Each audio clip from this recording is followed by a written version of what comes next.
My wife told me her parents were seriously ill and needed someone to stay with them. Because I had an important meeting that morning, my daughter volunteered to go with her. I trusted them completely. Why wouldn't I? They left together in a rush, and I stayed behind believing my family was doing the right thing. But an uneasy feeling wouldn't leave me, so I decided to drive there unannounced. When I quietly stepped inside the house, I almost passed out. What I witnessed wasn't care or concern. It was a cold, calculated betrayal involving the two people I loved most. And that was the moment I realized this wasn't just a lie. It was the beginning of the end of everything I believed in. Thank you so much for being here with me. Before I begin sharing the story of my family, I'd love to know more about you. Please take a moment to leave a comment. Where are you watching from? And what time is it where you are right now? Your presence truly matters to me. Also, please note this story includes some fictional elements added for entertainment and educational purposes. Any resemblance to real names or settings is purely coincidental, but the message I'm sharing here is meant to be useful. The rain had started just after dawn, a soft, persistent drizzle that blurred the edges of everything outside our windows. I sat at the kitchen table in our home on Oak Ridge Drive, watching droplets race down the glass, while Betty moved around the kitchen with her usual efficiency. The smell of fresh coffee and scrambled eggs filled the air. Audrey was scrolling through her phone, occasionally laughing at something on her screen. It was ordinary, perfectly, beautifully ordinary. Dad, did you see this article about the new waterfront development? Audrey looked up from her phone, her green eyes bright with interest. They're saying it could bring in thousands of new jobs. I nodded, sipping my coffee. The firm's been tracking that project. We might bid on the accounting contract. Betty set a plate of toast in front of me, her hand briefly touching my shoulder. You've got that big client meeting today, right? The tech startup. Yeah, Tech Vista. They're looking to expand, need someone to handle their books as they scale up. I glanced at the clock. Meeting's at 11, should be straightforward. Audrey pushed her eggs around her plate. I've got that project deadline at the marketing agency. My boss is being impossible about the timeline, but her words were cut off by the sharp ring of Betty's phone. I watched my wife's face as she answered. Mom, what's wrong? The transformation was instant. The color drained from Betty's cheeks. Her hand gripped the edge of the counter, knuckles going white. When did this start? Betty's voice rose with panic. How high is his fever? I was on my feet before I realized I'd moved. Audrey had set down her phone, her face mirroring her mother's concern. Okay, I'm coming. Right now. Betty's hand trembled as she lowered the phone. When she looked at me, tears were pooling in her eyes. Joseph, it's Dad. He's running a fever of 103. And Mom, she's having severe chest pains. She can barely breathe. My stomach dropped. Walter and Mildred were in their 80s. Any serious illness at their age could be. I didn't want to finish that thought. I'm coming with you. I was already reaching for my keys. No. Betty shook her head firmly. You have that meeting with Tech Vista. It's important for your career. I'll be fine. I'll just drive to Salem, make sure they're okay. Maybe take them to the hospital if needed. Betty, your parents are more important than any meeting. I'll go with Mom. Audrey stood up, already pulling her hair back into a ponytail. Grandma and Grandpa need both of us there. You handle your meeting, Dad. We've got this. I looked at my daughter, my smart, caring, beautiful daughter, and felt a surge of pride. Even in a crisis, she knew what mattered. Family, always family. Are you sure? I looked between them. Betty was already gathering her purse. Her movements quick and efficient, despite the fear in her eyes. We're sure. You've worked so hard for this opportunity, Joseph. We'll call you as soon as we get there and assess the situation. Audrey grabbed her jacket from the back of her chair. Don't worry, Dad. We'll take care of them. I pulled them both into a hug. Betty's perfume, the same lavender scent she'd worn for 30 years, wrapped around me. Audrey squeezed my hand. "She'll call me the moment you get there," I said. "I don't care if I'm in the middle of the meeting, and if they need to go to the hospital, I'm driving straight to Salem. We will." Betty kissed my cheek. "I love you." "Love you too, Dad." Audrey was already heading for the door. I stood in the doorway watching their car pull out of the driveway. Betty's silver sedan disappeared around the corner, taillights blinking red through the rain. The house felt wrong without them. I walked back to the kitchen, poured myself another cup of coffee, and sat down at the empty table. The eggs had gone cold. Audrey's phone charger was still plugged into the wall. Betty's reading glasses sat on the counter next to her half-finished crossword puzzle. I picked up my own phone, scrolled through my calendar. The Tech Vista meeting. A follow-up call with another client at 2. Dinner plans with the Johnsons on Saturday that would need to be canceled if Walter and Mildred's situation was serious. But something felt off. I couldn't explain it. Couldn't point to any specific detail that seemed wrong. Maybe it was the way Betty had grabbed her purse a little too quickly. Maybe it was how Audrey had volunteered to go along a little too eagerly. Maybe it was just the fear talking, the ancient instinct that whispers warnings when the people you love are in danger. I walked into the living room, stood in front of the mantel where our family photos were displayed. Betty and me on our wedding day, both of us impossibly young. Audrey graduating from college, her smile radiant under the mortarboard. The three of us on vacation in Cannon Beach, wind whipping our hair as we laughed at something I couldn't remember anymore. 24 years of marriage. 24 years of building a life together. A daughter we'd raised with love and care. In-laws who'd welcomed me into their family from the very beginning. Everything I'd ever wanted was in those photos. So why did I feel like I was standing on the edge of something dark and vast? I checked my watch. 10:15. The Tech Vista meeting was in 45 minutes. I should get going, prep my materials, review the proposal one more time. But I couldn't shake the feeling. I pulled up Betty's contact on my phone, hesitated with my thumb over the call button. She'd barely had time to get on the highway. Calling her now would just make me look paranoid, worried over nothing. I set the phone down. Then I picked it up again. This was stupid. They were fine. Betty and Audrey were handling a family emergency, and I was sitting here inventing problems that didn't exist. I made a decision. I walked to the hall closet, grabbed my jacket, and picked up my car keys. I'd stop by the florist on the way, grab some flowers for Mildred. Maybe pick up some medicine at the pharmacy, fever reducers, pain relievers, whatever might help. Then I'd drive to Salem, check on Walter and Mildred myself, make sure everything was under control. The Tech Vista meeting could wait. They'd understand. Family came first. I was pulling out of the driveway 20 minutes later, a bouquet of white lilies on the passenger seat, next to a bag from the pharmacy. The rain had picked up, drumming against the windshield in a steady rhythm. I didn't know it then, but I was driving toward the end. The end of my marriage. The end of my trust. The end of the man I'd been for 56 years. 2 hours later, I would stand on Walter and Mildred's doorstep with flowers in my hand and watch my entire world collapse. But in that moment, driving through the rain with the radio playing softly, I still believed the lie. I still believed in the perfect family I thought I had. I'd been driving for 45 minutes, the windshield wipers keeping rhythm with my thoughts, as rain continued to fall across Interstate 5.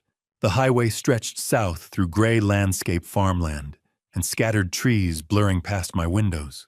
I kept thinking about Mildred and Walter. They'd been part of my life for 24 years, since the day I'd nervously asked Walter's permission to marry his daughter. He'd looked at me over his reading glasses, stern, for exactly 3 seconds, before breaking into a smile and shaking my hand so hard I thought my arm might fall off.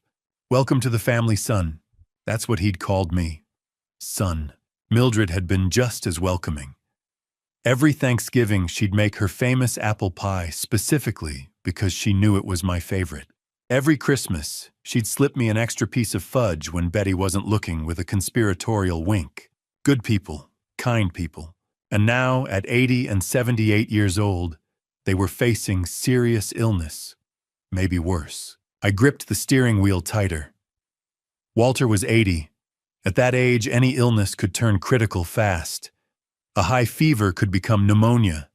Chest pains could mean I didn't want to think about it. I'd stopped at a small grocery store about 10 miles back, picked up a bouquet of white lilies, Mildred's favorite. Then I'd swung by a pharmacy, grabbed fever reducers, pain medication, anything that might help until they could get proper medical attention. The pharmacist had given me a sympathetic look when I'd explained the situation. Hope they feel better soon. Thank you. Me too. Now, as I took the exit for Salem, the rain seemed to intensify. The sky was the color of old steel, heavy with clouds, that promised the weather wasn't going to improve anytime soon. I navigated through familiar streets. Betty and I had made this drive countless times over the years, birthday parties, holiday gatherings, random Sunday visits just because. I knew every turn, every stoplight. Sycamore Street appeared on my right. I turned, drove 3 blocks, and there it was. 847 Sycamore Street. A modest single-story house with cream-colored siding and dark green shutters. A small, neatly maintained lawn stretched to the sidewalk. Walter's old pickup truck sat in the driveway, and the front gate was standing wide open. My foot eased off the gas pedal. That wasn't right. Walter and Mildred always kept that gate closed. Always. Walter had installed it himself 15 years ago, after a neighbor's dog had gotten into their yard and dug up Mildred's rose bushes. He was religious about keeping it latched, but today it stood open, swinging slightly in the breeze. I pulled past the house and parked about 30 yards down the street next to a large oak tree. Some instinct I couldn't name told me not to park right in front, not to announce my arrival. I sat there for a moment, engine running, wipers still going. Through the rain-streaked windshield, I could see the house clearly. Lights were on inside. No signs of distress, no ambulance, no frantic activity that you'd expect if 2 elderly people were seriously ill. I turned off the engine, grabbed the flowers and the pharmacy bag, opened the car door and stepped into the rain. The walk to the house felt longer than it should have. Each step seemed to echo too loud against the wet pavement. My shoes squelched softly on the damp grass as I crossed the yard. That's when I heard it, a television. Playing clearly enough that I could make out the enthusiastic voice of a game show host, followed by audience laughter and applause. I stopped walking. Sick people didn't watch game shows.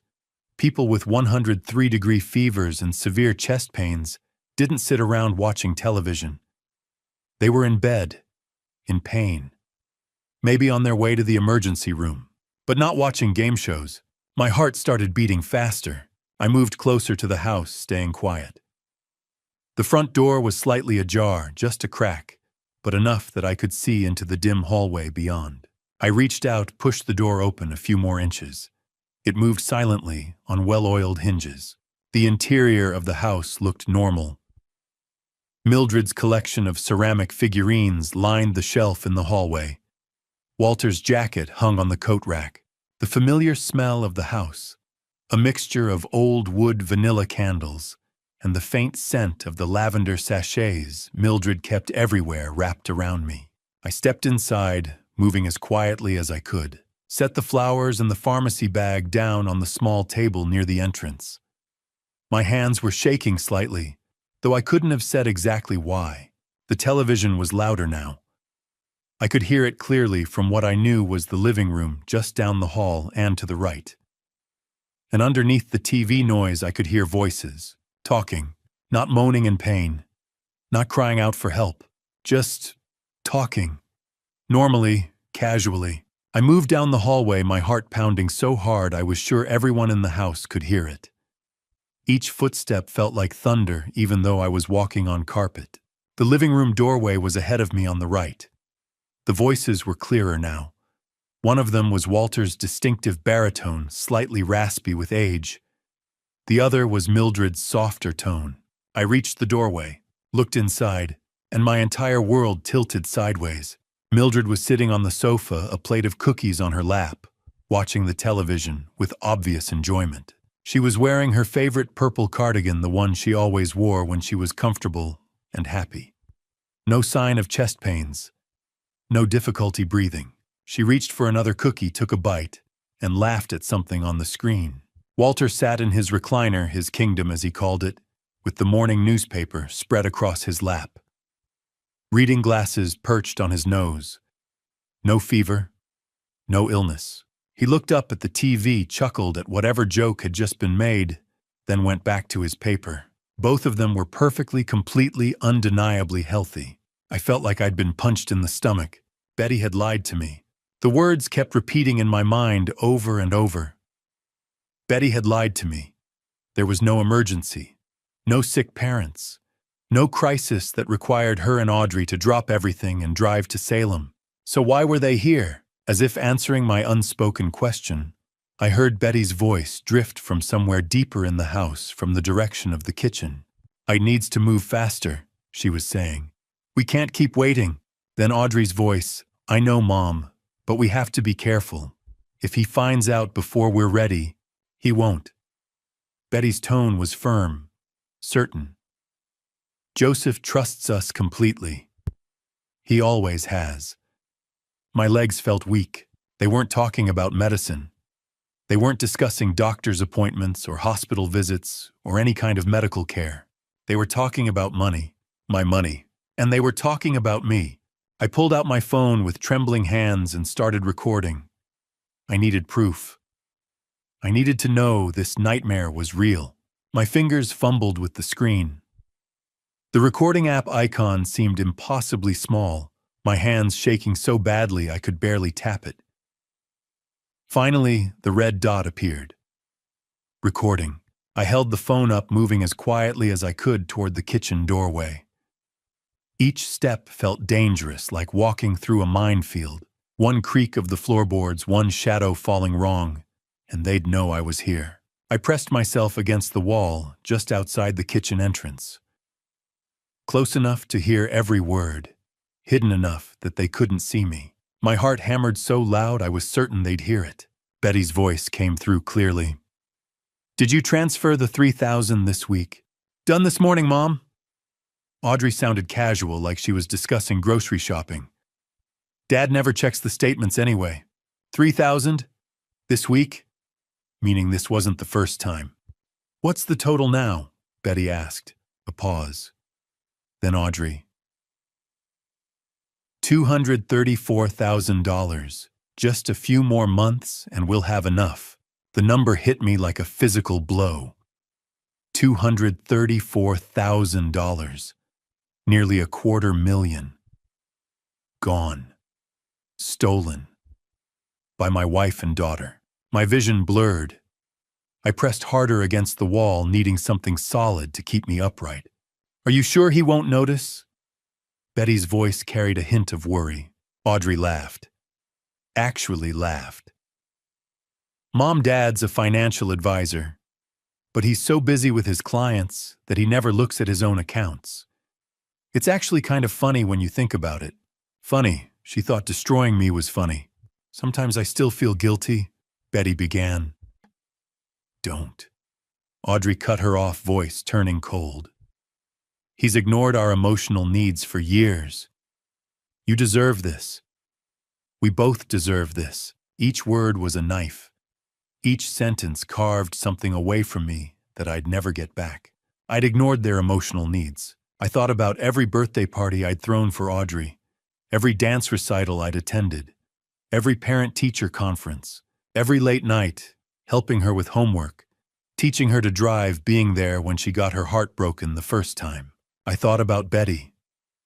24 years of marriage. 24 years of working hard to provide for our family. Of building a life together. Of thinking we were happy. Had I missed something?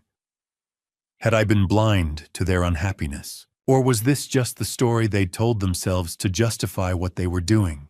"The transfers have been smooth," Audrey continued. "I've been spreading them across 3 different accounts. Even if he did check, which he won't, it would just look like normal spending patterns. You've been so smart about this, honey. I learned from the best mom. They sounded proud, like they were discussing a successful business venture, not the systematic destruction of my life. My chest felt tight. I couldn't breathe properly. The hallway seemed to tilt, walls closing in. This can't be real. This is my family. I wanted to burst into that kitchen. Wanted to slam my phone down on the table and demand answers. Wanted to see their faces when they realized I knew everything. But something held me back. I needed more than this. I needed to understand the full scope of what they'd done. How long had this been going on? What were they planning to do with the money? Was it just the two of them? Or a male voice from the living room, everything set. I froze. A man. There was a man in this house. A man whose voice I didn't recognize. Almost done, Betty called back. Joseph still doesn't suspect anything. The man laughed. Deep, confident, casual. Perfect. My blood turned to ice. Who was he? Why was he here? And why did Betty sound so comfortable talking to him? We should probably head out soon, the man continued. Don't want to risk him actually showing up. He won't, Audrey said. He's at that meeting with Tech Vista. He'll be there for hours.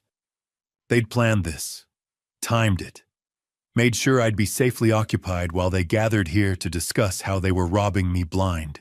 The man said something else too quiet for me to hear clearly. Betty responded with a laugh I recognized, intimate and familiar. The laugh she used to save just for me. I had to see him. Had to know who this person was who'd become part of my family's conspiracy against me. I moved carefully toward the living room doorway and looked inside. What I saw made my blood run cold. My hands steadied on the phone, still recording, as I inched closer to where I could see into the living room without being seen myself. The angle was awkward, forcing me to lean against the doorframe, but I had a clear view. A man sat on the sofa. Early 30s, maybe. Athletic build, well-dressed in dark jeans and a fitted sweater. Handsome in that casual, confident way that probably made him used to getting what he wanted. He sat close to Betty. Too close. His hand rested on the armrest between them, but his fingers brushed against her arm in a way that made my stomach turn. Betty didn't pull away. She laughed at something he said, her body language relaxed, comfortable. She's having an affair. The thought hit me like a sledgehammer. 24 years of marriage and my wife was having an affair with a man young enough to be her son. But then Audrey walked in from the kitchen. She carried 2 coffee mugs, moving with easy familiarity through the space. She handed one to Betty, then walked around the coffee table to give the other to the man. Thanks, sweetheart, he said, taking the mug. The word sweetheart hung in the air. The man stood up, moved toward Audrey. His hand touched her arm, lingering intimate. Audrey smiled at him, that same comfortable smile she used to give her high school boyfriend when she thought I wasn't watching. Wait, my mind struggled to process what I was seeing. Was this man involved with Betty or Audrey? I watched frozen as the man settled back onto the sofa, but this time he positioned himself between both women. Betty on his left, Audrey on his right. He talked to both of them, gesturing as he spoke, but his body language toward Audrey was different, more intimate. The way he looked at her, the way his hand found reasons to touch her shoulder, her hand, her knee. And Betty, my wife, either didn't notice or didn't care. What the hell was happening here? My phone was still in my hand, still recording audio. I switched to the camera, put it on silent mode, and started taking pictures. Zoom in, the man's face clear enough to identify him. Click. The man sitting with Betty, his hand on her arm. Click. The man leaning close to Audrey, their heads nearly touching. Click. Through the window visible in the background, a car parked in the driveway I hadn't noticed before. Dark blue sedan. I zoomed in on the license plate. Oregon, HKR 2947. Click. I needed to know who this person was. Needed to understand what role he played in whatever conspiracy was unfolding in my life. The man laughed at something Audrey said. You're brilliant. You know that Joseph never saw any of this coming. Joseph. My name in his mouth sounded like mockery. He's too trusting, Betty said. Always has been. Makes things easier for us. Us, the three of them. A unit. A team. Working against me. How much longer? The man asked. Few more months, Audrey replied. Then we can make the final move. The final move. What did that mean? I took one more photo, the three of them together. A perfect shot that captured their comfortable conspiracy, then carefully backed away from the doorway. My heart pounded so hard I was sure they'd hear it.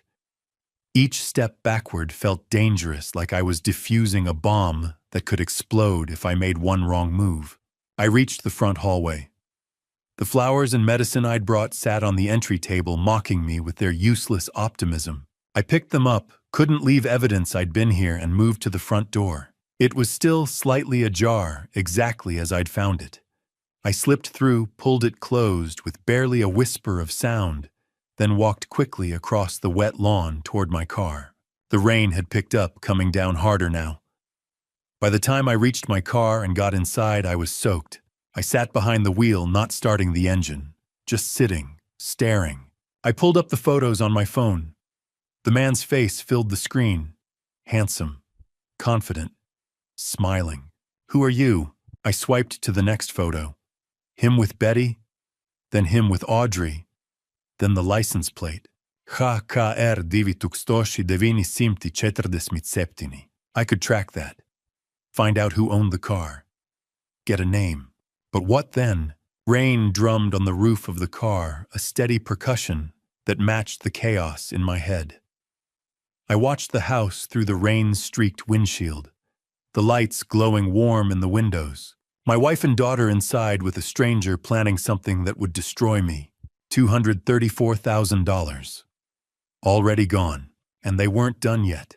Had a few more months. Then we can make the final move. What was the final move? What else did they have planned? I looked at the photos again.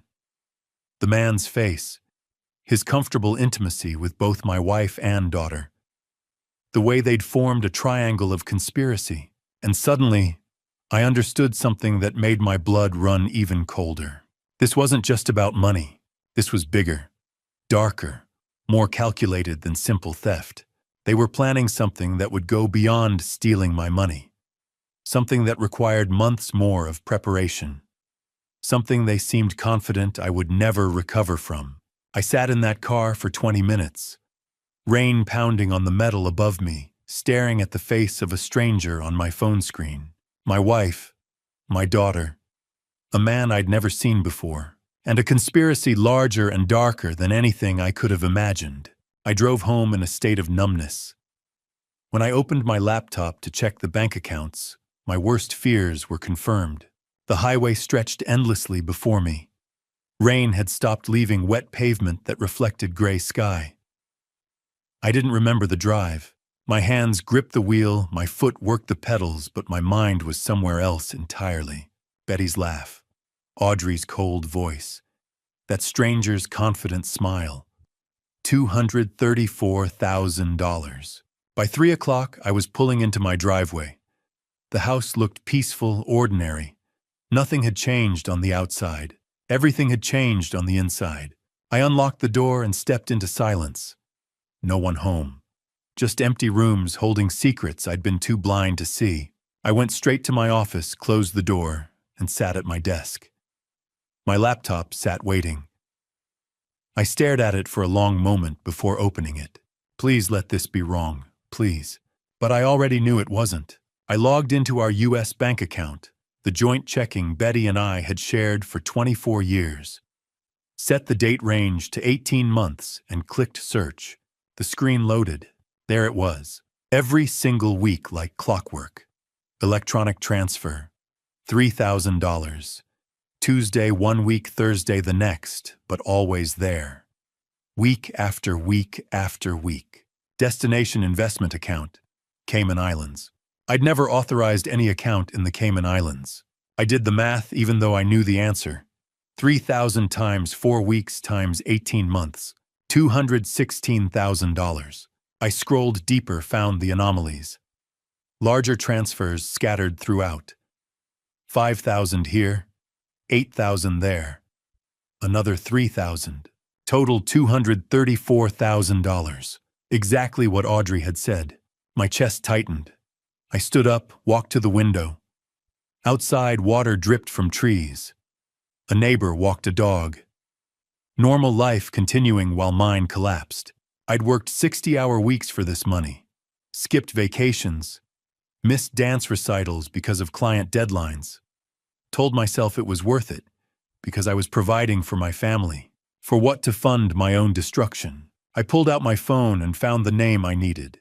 Benjamin Clark, college roommate. Now one of Portland's top divorce attorneys. 2 rings.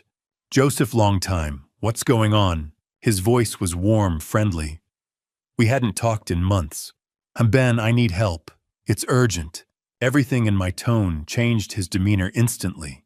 Come to my office right now. 30 minutes? I'll be waiting.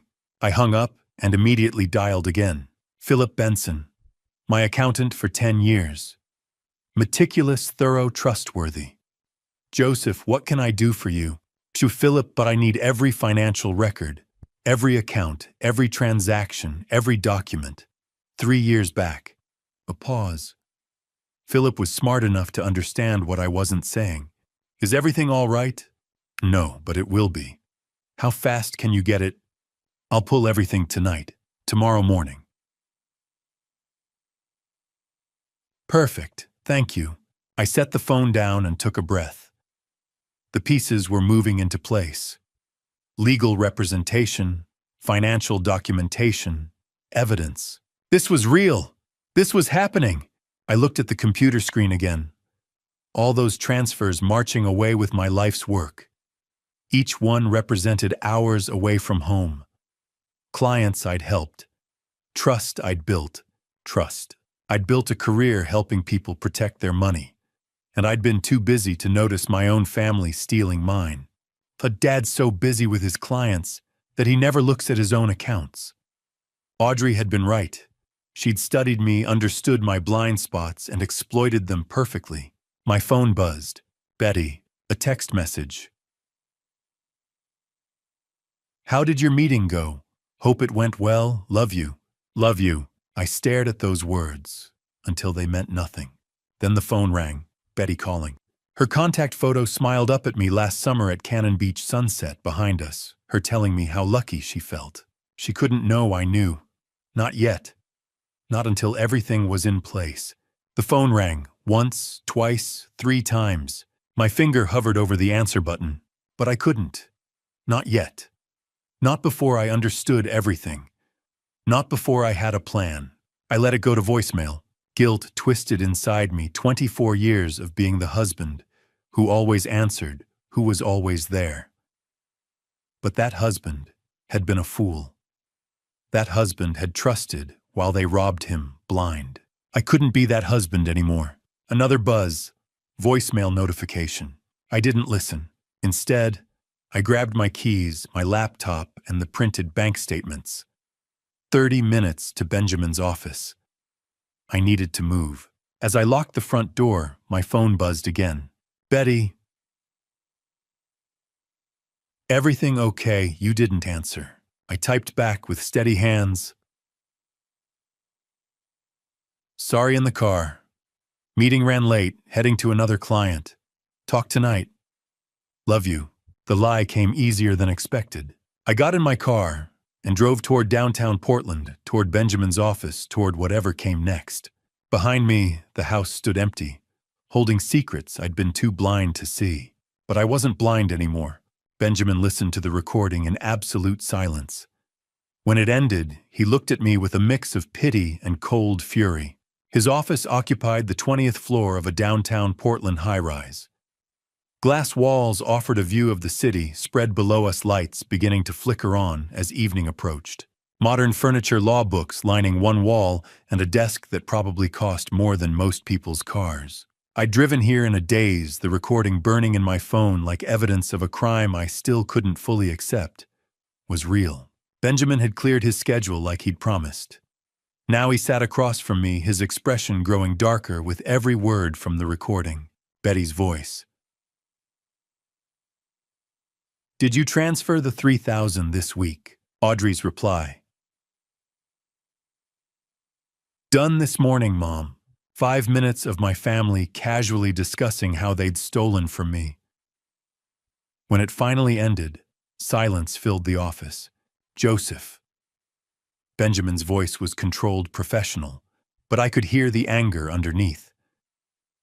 This is fraud, embezzlement, conspiracy.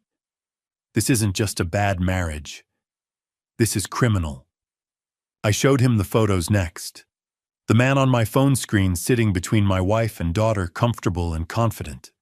We need to identify him, Benjamin said immediately. I'm recommending we hire a private investigator. Beverly Quinn, she's the best in Portland. Whatever it takes. He nodded, already making notes. Here's what we're going to do. You don't confront them. Not yet. We build an ironclad case, first financial record surveillance evidence of every transaction. If you confront them now, they'll destroy evidence. They'll lawyer up. We'll lose our advantage. So I just act like everything's normal. Exactly. His eyes met mine. I know it's hard, but we strike when we're ready, not before. The drive home felt longer than it should have. I kept checking the clock. Philip would arrive at 8:30 with the financial records. By the time I pulled into my driveway, darkness had fully settled. I sat in the car for a moment, gathering myself, then went inside. Philip arrived exactly on time. In my home office, he spread documents across my desk, a thick stack of papers that represented 3 years of my financial life. Joseph, you need to see this. His voice was grave. He showed me the first document, a mortgage on our house, $120,000, dated 1 year ago. I never took out a mortgage, I said. Someone did. Look at the signature. I looked. It was supposed to be mine, but the handwriting was slightly off. Close, but not quite right. That's not my signature. I thought as much. Philip pulled out another document. And this. Your life insurance policy. 6 months ago, the beneficiary was changed. I stared at the paper. Where Betty's name should have been, I saw Audrey's name instead. I never authorized this change. Someone did. Someone with access to your personal information, your signature, your accounts. My hands went cold. They're planning something worse than theft. It appears that way. Philip's expression was grim. I'll have a complete analysis by the weekend. But Joseph, you need to be very careful. The sound of the front door opening made us both freeze. Dad, we're home. Audrey's voice, bright and cheerful, echoed through the house. I looked at Philip. He quickly gathered the documents, tucked them into his briefcase. Act normal, he whispered. I'll let myself out the back. I took a breath, forced my face into something resembling a smile, and walked out of my office. Audrey stood in the hallway, her face lit with what looked like genuine happiness. She rushed forward and hugged me. When Grandma and Grandpa are doing so much better. I hugged her back, feeling my heart crack. That's wonderful, sweetheart. Betty appeared behind her, tired but smiling. She kissed my cheek. Thank you for being so understanding about us leaving suddenly. Of course, I'm just glad they're okay. The lies came so easily now. Let me order pizza. It's late for dinner. Perfect. Betty squeezed my hand. I'm exhausted. 20 minutes later, we sat around the kitchen table with pizza boxes open between us. A normal family having a normal dinner. Audrey talked about work stress. Betty mentioned maybe visiting her parents again next week. I nodded, smiled, asked questions, played the role of concerned father and devoted husband. Inside, I was dying. Every word Audrey spoke, I heard her voice from the recording. Dad never checks his accounts. It's actually kind of funny. Every time Betty touched my hand, I felt that stranger's hand on her arm in her parents' living room. But I smiled. I laughed at Audrey's jokes. I kissed Betty's forehead when she yawned and said she was heading to bed early. I'll be up soon, I told her. Just want to finish some work emails. She went upstairs. Audrey followed shortly after calling goodnight from her room. I sat alone in the kitchen, surrounded by empty pizza boxes and the wreckage of my life. Later, I lay in bed beside my wife, listening to her peaceful breathing. She fell asleep easily, without guilt. I stared at the ceiling, mind spinning with evidence and plans. The beneficiary change, the forged signatures, the hidden accounts, the mysterious man. $234,000 already gone. Tomorrow I'd call Beverly Quinn. Tomorrow the real investigation would begin. Over the next week I became an actor in my own life. Every smile was rehearsed. Every "I love you" tasted like ash. Friday morning, day 1. I sat across from Beverly Quinn in her office on the east side of Portland. Modest space filing cabinets lining the walls, computer screens showing surveillance footage from other cases. Professional, efficient, exactly what I needed. Beverly was in her 50s, sharp-eyed with the kind of presence that made you feel like she saw everything you were trying to hide. "Tell me everything," she said. I showed her the photos, the recording, the license plate number HKR 2947. She studied each piece of evidence, carefully taking notes. "I'll find out who he is, where he goes, who he's really with. I need everything, no matter how much it hurts. You'll have answers within a week." She looked at me directly. "But Joseph, be prepared. The truth is rarely kind." I already knew that. The drive home felt surreal. I was about to spend the next week pretending nothing had changed, while a stranger investigated my family's betrayal. That weekend began the torture. Saturday morning, I made breakfast. Betty came downstairs in her robe, kissed my cheek, told me the eggs were perfect. I smiled, kissed her back. Tasted nothing but lies. Audrey joined us, cheerful and bright. "Dad, this is amazing. You're the best. To do anything for my girls." The words came automatically hollow. At work, I couldn't concentrate. Clients asked questions I had to ask them to repeat. Numbers blurred on spreadsheets. My assistant knocked on my door Tuesday afternoon. "Mr. Barrett, are you feeling all right? You seem distracted." "Just a lot on my mind. I'm fine." But I wasn't fine. Every evening I came home to family dinners. Betty would talk about her day visiting friends, running errands, helping her parents. All of it probably lies. Audrey would share excitement about work projects and marketing campaigns. "The new campaign is launching next week, Dad. I think it's going to be huge."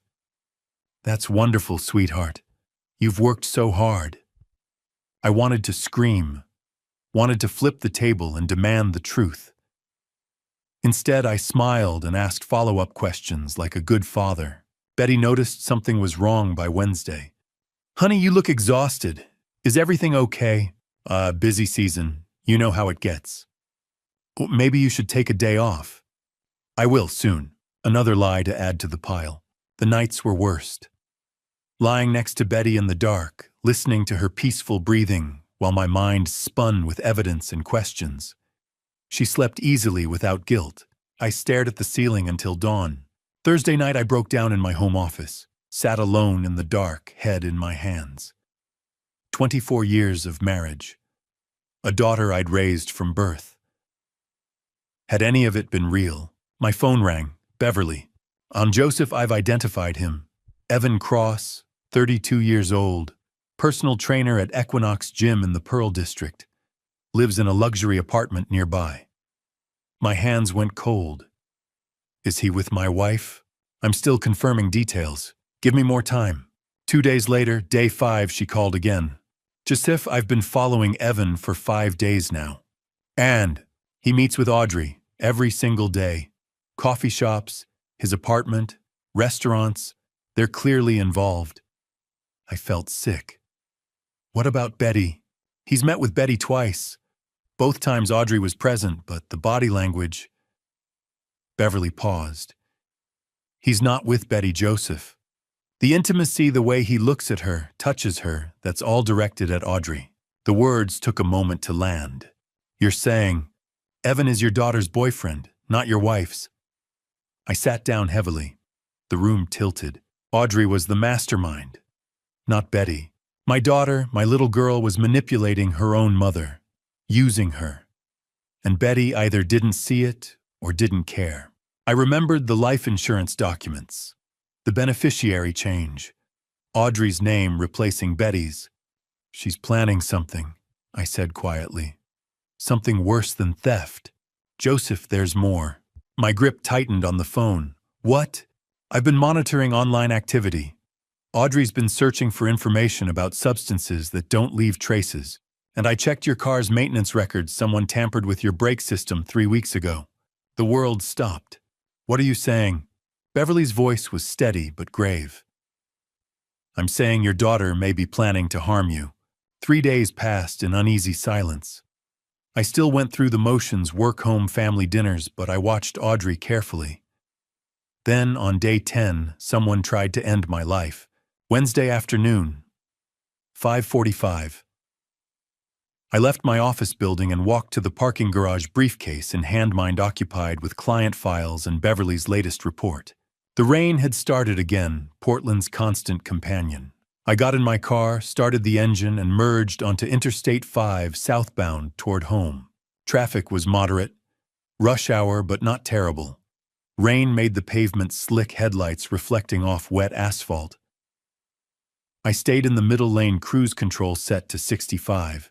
15 minutes into the drive, the car ahead of me braked suddenly. I pressed the brake pedal. Nothing happened. The pedal went straight to the floor. No resistance. No slowing. My car kept rolling forward, momentum carrying me toward the stopped vehicle ahead. No, no, no, no! I pumped the brake. Nothing. Pressed harder. The pedal hit the floor with each push, useless. Ahead of me, concrete barriers. Behind me, cars approaching fast. To my left, a semi-truck barreling down the highway. I yanked the wheel hard right. The car slid across lanes. Tires screamed. A horn blared, the truck missing me by inches. I felt the air displacement as it roared past. More horns, shouting. My car skidding sideways across 2 lanes. I pulled the emergency brake, grabbed it hard and held on. The car shuddered, fishtailed, but finally began to slow. I guided it to the shoulder, fighting for control.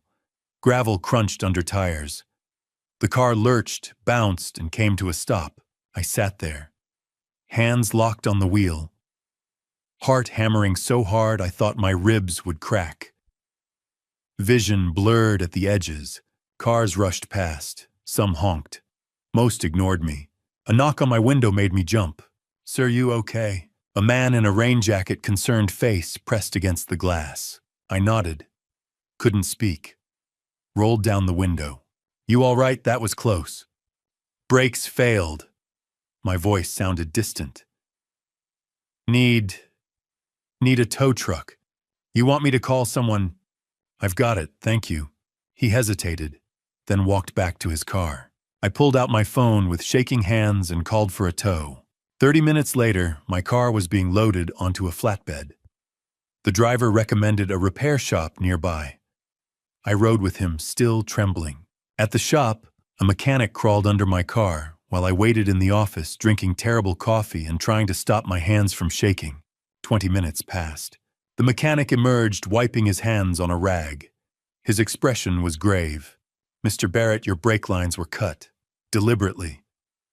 The coffee cup stopped halfway to my mouth. "What?" "Someone tampered with your vehicle.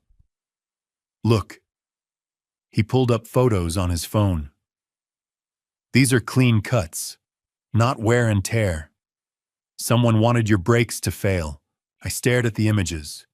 Clean slices through the brake lines. Precise. Intentional. "This is sabotage, sir. You need to report this to police." I called from the shop. An officer arrived within the hour, took my statement, photographed the brake lines, and filed a report. "Do you have any idea who might have done this?" he asked, pen poised over his notepad. I thought about Audrey, about Beverly's discoveries, about brake tampering 3 weeks ago that had finally manifested today. "No, I lied. Any security cameras at your home? No. I realized how vulnerable I was. No cameras, no protection. Living with someone who wanted me dead. Oh, be careful, Mr. Barrett. Whoever did this, they meant for you to have an accident. He gave me a case number and left. By 8:30, I was in an Uber heading home. My car would be in the shop for days. I'd have to rent something tomorrow. I walked through the front door to find Betty and Audrey on the couch watching television. Audrey jumped up immediately. "Dad, we heard about the car. Are you okay?" She rushed over and hugged me tight. I stood rigid, studying her face over her shoulder. Was that genuine concern? Or was she disappointed I was still alive? "What happened?" Betty stood face worried. "Brake failure. I'm fine, just shaken up." "Oh my God, Joseph." Betty's hand flew to her mouth. "You could have been killed." "Dad, that's terrifying." Audrey pulled back, looking up at me with wide eyes. "You could have died." I met her gaze directly. "I know, sweetheart." Behind those concerned eyes, what was she really thinking? Had she hoped I wouldn't come home tonight? Had she been waiting for a phone call from the police telling her I was dead? "I'm just glad you're safe." Betty hugged me. "That's all that matters." I returned the hug mechanically. Safe. I wasn't safe. Not in this house. Not with these people. We ate a late dinner. They fussed over me, asked questions, expressed relief and concern in all the right places. I watched Audrey carefully. Every expression, every word. Searching for cracks in the performance. But she was good, very good. That night, I lay in bed staring at the ceiling. Betty slept peacefully beside me. The house settled around us, creaking boards, groaning pipes, the hum of the refrigerator downstairs. Every sound made me flinch. Somewhere in this house, the person who'd tried to kill me was sleeping soundly. At 2 a.m, I couldn't take it anymore. I grabbed my phone and went to the bathroom, closed the door, and called Beverly. She answered on the second ring. "Joseph, we need to move faster," I whispered. Before she tries again, 3 days after the brake incident, Beverly called with information that made everything clearer and infinitely darker. Saturday morning. Day 13 since I'd discovered the truth. I sat across from Beverly in a quiet coffee shop on the east side, away from anyone who might recognize me. She slid a thick folder across the table. "Evan Cross, here's what I found." I opened it. The first page showed his driver's license photo. That confident smile. Those eyes that had looked at my daughter with calculated interest. 32 years old. Personal trainer at Equinox in the Pearl District. Annual salary approximately $45,000. Rents an apartment for $2,800 a month. I did the math quickly. That's most of his income just on rent. Exactly. Beverly pulled out more photos. But look at what he drives. A Mercedes. Dark blue, the same one I'd photographed outside Walter and Mildred's house. I looked up the model later, $65,000. And his clothes. More photos, designer labels, expensive watches. This isn't a $45,000 lifestyle, Joseph. Where's the money coming from? Which from Audrey, from your accounts. She showed me surveillance photos next. Evan and Audrey outside a restaurant, his arm around her waist. Evan and Audrey entering his apartment building, her hand in his. A kiss on a street corner that made my stomach turn. Then photos of Evan with Betty. Coffee shops, casual conversations. But the body language was completely different. Professional, distant, no touching. And Audrey thinks Evan loves her. Betty thinks the same thing. But Evan only loves money. The words settled over me like ice. Monday afternoon, my phone rang. "Philip." "Joseph, sit down." I was already sitting at my desk, but his tone made me brace myself. "I've completed the full analysis. What I found..." He paused.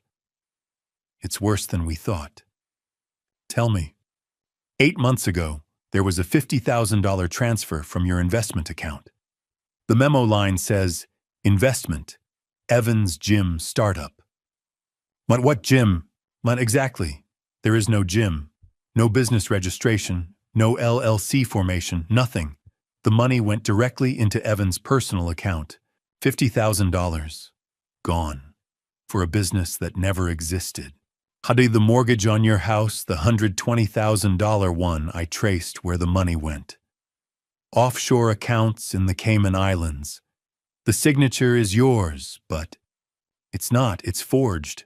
I suspected as much. And Joseph, there's one more thing. Your life insurance policy. I already knew where this was going, but I let him continue. $1 million.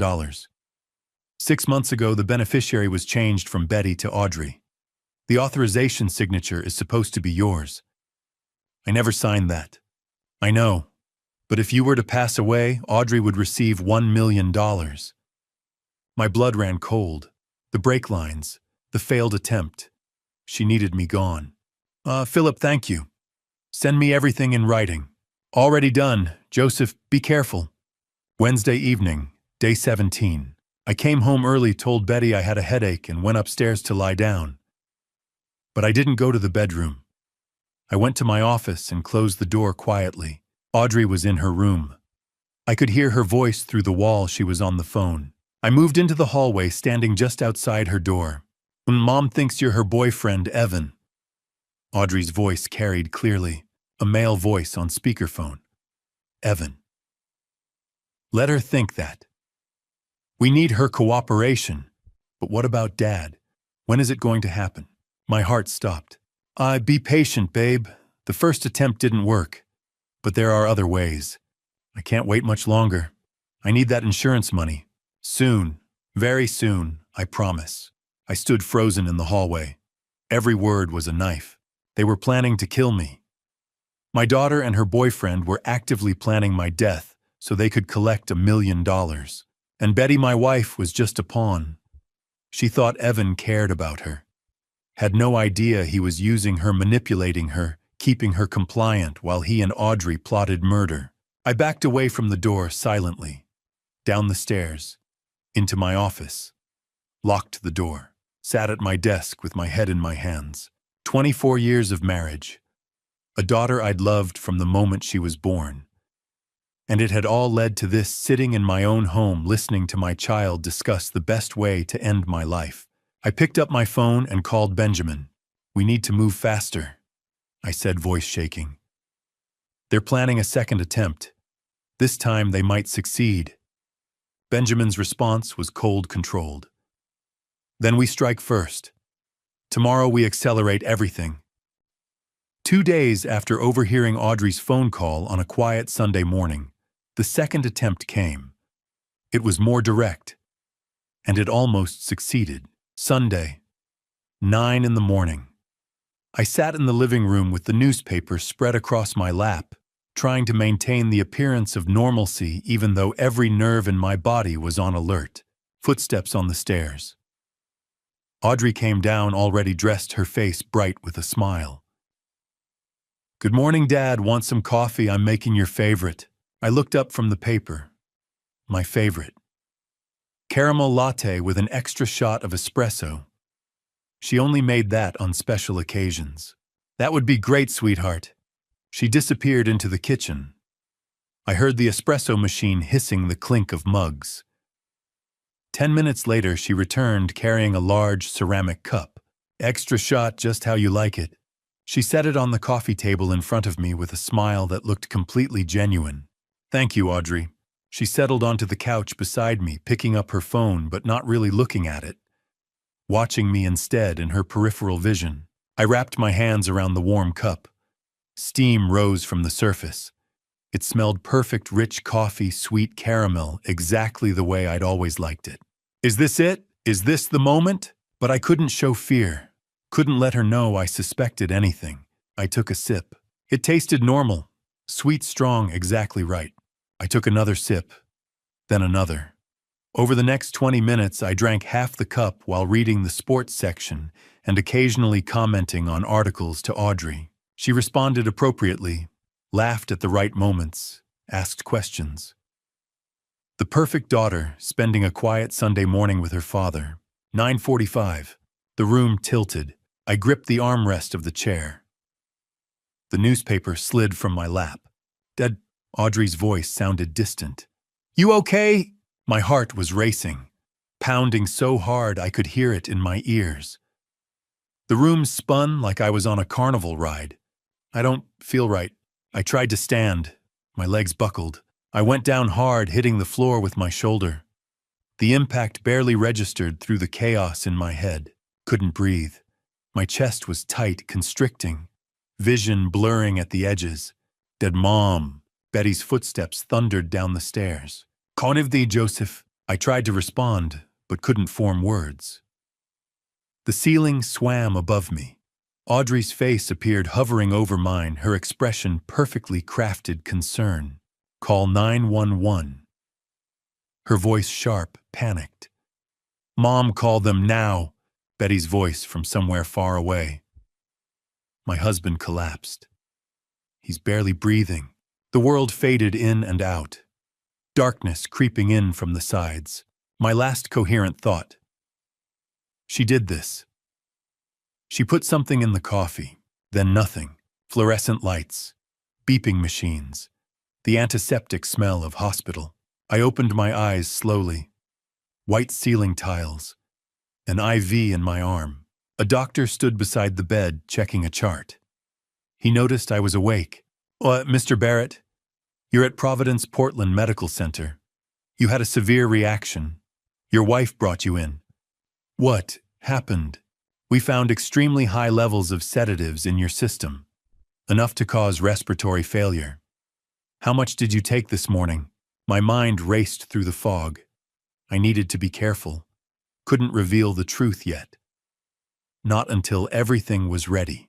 I must have taken my sleep medication by mistake. Thought it was my vitamins. The doctor's expression was skeptical. Mr. Barrett, the concentration we found would be equivalent to 8 to 10 pills. Are you certain this was accidental? I've been under a lot of stress. Work. I probably wasn't paying attention. He studied me for a long moment. We'll need to keep you overnight for observation. After he left, Betty and Audrey were allowed in. Betty rushed to the bedside, tears streaming. Joseph, you scared us to death. Audrey took my hand, squeezing it gently. Her fingers felt cold. Dad, you have to be more careful with your medications. I looked into her eyes, saw perfect concern, perfect worry, a flawless performance. I will, sweetheart, I promise. She held my hand for another moment, then let go. As she turned away, I could swear I saw something else flicker across her face. Disappointment, frustration. She'd expected me to die today. That night, after Betty and Audrey had gone home, after the nurses had checked on me one final time, I locked myself in the hospital bathroom with my phone. My hands shook as I dialed Beverly's number. She tried again, I whispered. Something in the coffee. Sedatives. I almost didn't make it. Beverly's voice came through cold as steel. Joseph, we end this now. I'm arranging 24-hour protection, and we need 1 week to prepare everything perfectly. Next Sunday. We'll end this next Sunday. Benjamin called it the end game. I called it justice. Either way, we had 1 week to prepare for the moment that would change everything. Wednesday morning. Day 23. I sat in Benjamin's conference room, surrounded by evidence of my family's betrayal. Benjamin, Beverly, and Philip were all present. The table between us was covered with documents, photos, and printed transcripts. Let's review what we have.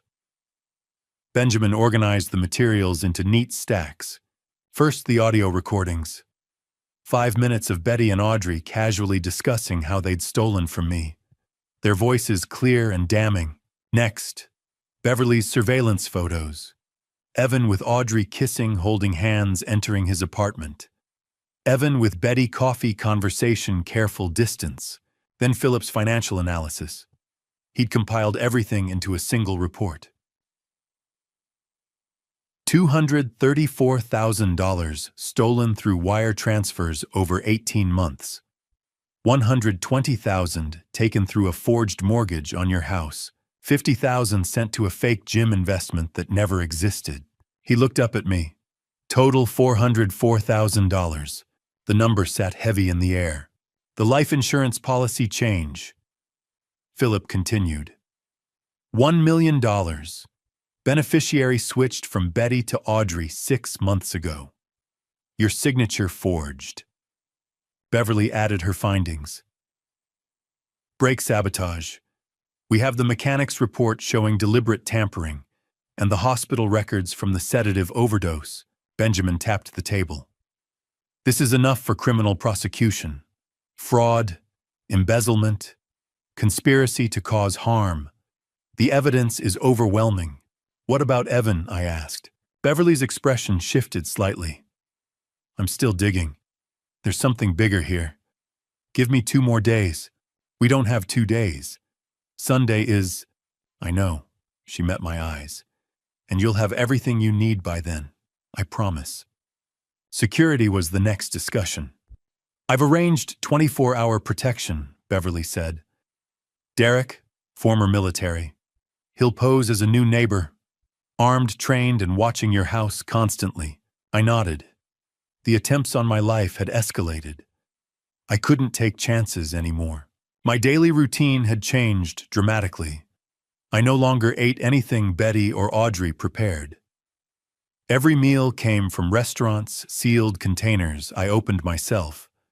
I locked my bedroom door at night, checked my car thoroughly every morning before starting it. Betty had noticed Tuesday evening. Honey, you're acting strange. Is everything okay? I'd forced a smile. Just work stress. Big account about to close. She'd seemed to accept that, but I'd seen the concern in her eyes. Or maybe suspicion. I couldn't tell anymore. Friday evening, day 26. We sat around the dinner table, Betty, Audrey, and me eating takeout Chinese food. I set down my chopsticks and spoke casually. Let's do a family dinner Sunday night, here at home. Betty looked up, surprised but pleased. That sounds wonderful. What's the occasion? An important announcement about our future. Audrey's eyes narrowed slightly. I hope it's good news. You'll see. I took a sip of water. Oh, and Audrey, why don't you invite Evan? I'd like to meet him officially. The change in her expression was instantaneous. Fear flashed across her face, quickly masked. Evan, why? Your mother's mentioned how helpful he's been. With her parents' health issues, I'd like to thank him properly. Betty looked confused, but didn't object. She still believed Evan was somehow connected to her helping her family. Audrey's voice was careful. I'll ask him. Great. Sunday at 7. Formal dinner. I returned to my food as if the conversation was trivial, but I'd seen it. That moment of panic. She knew something was wrong. The trap was being set and she could feel it. Saturday, day 27. Final preparations. Benjamin called with updates. Police are on standby. Plainclothes unmarked car parked 2 blocks away. They'll move on your signal. Beverly arrived at my house mid-morning to install hidden cameras. Small devices positioned around the dining room, living room, and entryway, all feeding to a secure server. Everything will be recorded, she said. Audio and video. Court admissible quality. I spent the afternoon in my office writing and rewriting what I'd say, practicing keeping my voice steady, my hands calm. At 6 o'clock, I called Beverly. The update on Evan. Do you have it yet? I'm tracking something significant. You'll have it tomorrow morning. Joseph, it's bigger than we thought. This information, it's going to change everything. How so? Let's just say that even Audrey is going to realize she's been deceived. Sunday morning arrived with clear, cold skies. I stood in the kitchen at dawn, watching the sun rise over Portland's skyline. The city woke slowly, lights flickering on in apartments, early traffic beginning to move. By sunset, everything would be different. My family would be shattered. The truth would be exposed. And somewhere across this city, Beverly was preparing the final piece of evidence, a secret about Evan Cross, that would prove even my daughter had been a pawn in a larger game. I poured myself coffee my own made with my own hands in my own kitchen and waited for the day to begin. Sunday evening, 6 o'clock sharp. The dinner to end everything was about to begin. 4 in the afternoon, I'd started setting the dining room table. Fine china we only used for special occasions.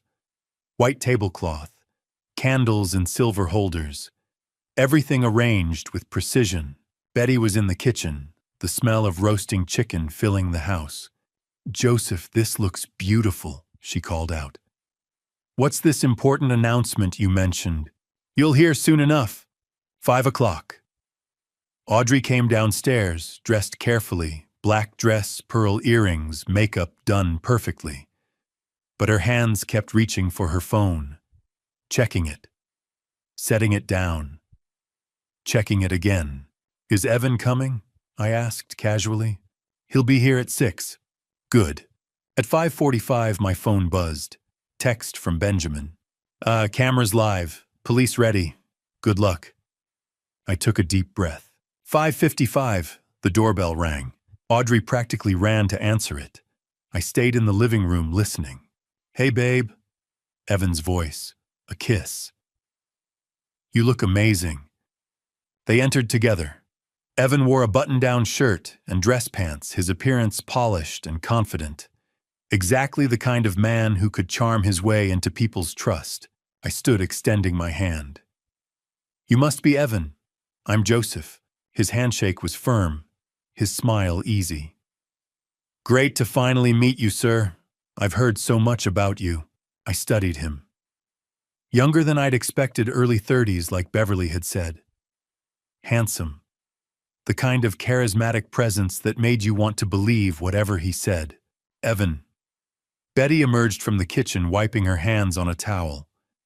"So glad you could make it." She moved to hug him. Evan returned the embrace politely, but I saw his body oriented toward Audrey, even while Betty's arms were around him. A subtle shift. A tell. Betty didn't notice. I noticed everything. "Should we sit?" Betty gestured toward the dining room. "Dinner's almost ready." But I wanted a few more minutes. Wanted to watch them interact in this space where they thought they were safe. "Let's chat first," I said. "Evan, can I get you something to drink?" "Water's fine, thanks." We settled in the living room. Betty returned to the kitchen. Audrey sat on the couch, Evan beside her. Close but not touching, playing their roles. "Beautiful home, Mr. Barrett." "Thank you, result of 20 years of work." "Audrey mentioned you're a financial advisor." That's right." I met his eyes directly. "I help people protect their assets. Make sure no one takes advantage of them." Something flickered across his face. Brief. Quickly masked, Audrey stood abruptly. "Dad, should we move to the dining room? Mom's probably ready." "Of course." The dining room table looked perfect. Candlelight cast warm shadows. The chicken sat golden brown on a serving platter surrounded by roasted potatoes and vegetables. I took my place at the head of the table. Betty sat to my right, Audrey to my left, Evan beside her. Betty brought out the food, serving each of us with practiced efficiency. Audrey's hands trembled slightly as she accepted her plate. "This looks wonderful, honey," I said to Betty. "No, thank you." She sat down, smoothing her napkin across her lap. "Should we say grace?" "Of course." We joined hands. My right hand held Betty's. My left held Audrey's. Both of them had betrayed me. Both of them had plotted against me. And here we sat, holding hands like a family. "Lord, thank you for this food and for this family. Amen." "Amen," and we echoed. I released their hands and picked up my fork. The silence was thick, heavy. No one seemed to know how to break it, Betty tried. "So, Evan, how did you and Audrey meet?" "At the gym where I work. Actually," I interrupted, setting my fork down carefully. The sound of metal on china rang clear in the quiet room. Everyone looked at me. Betty's expression was confused. Audrey's smile had frozen on her face. Evan's hand stopped halfway to his mouth fork, suspended in air. I looked at each of them. My wife, my daughter, the man who'd helped destroy my life. They were still performing, still pretending. But the performance was over. Before we continue, I said, voice calm and controlled, there's something we need to discuss. Betty set down her wine glass. Joseph, what's going on? Audrey's face had gone pale. Evan lowered his fork, slowly, eyes locked on mine.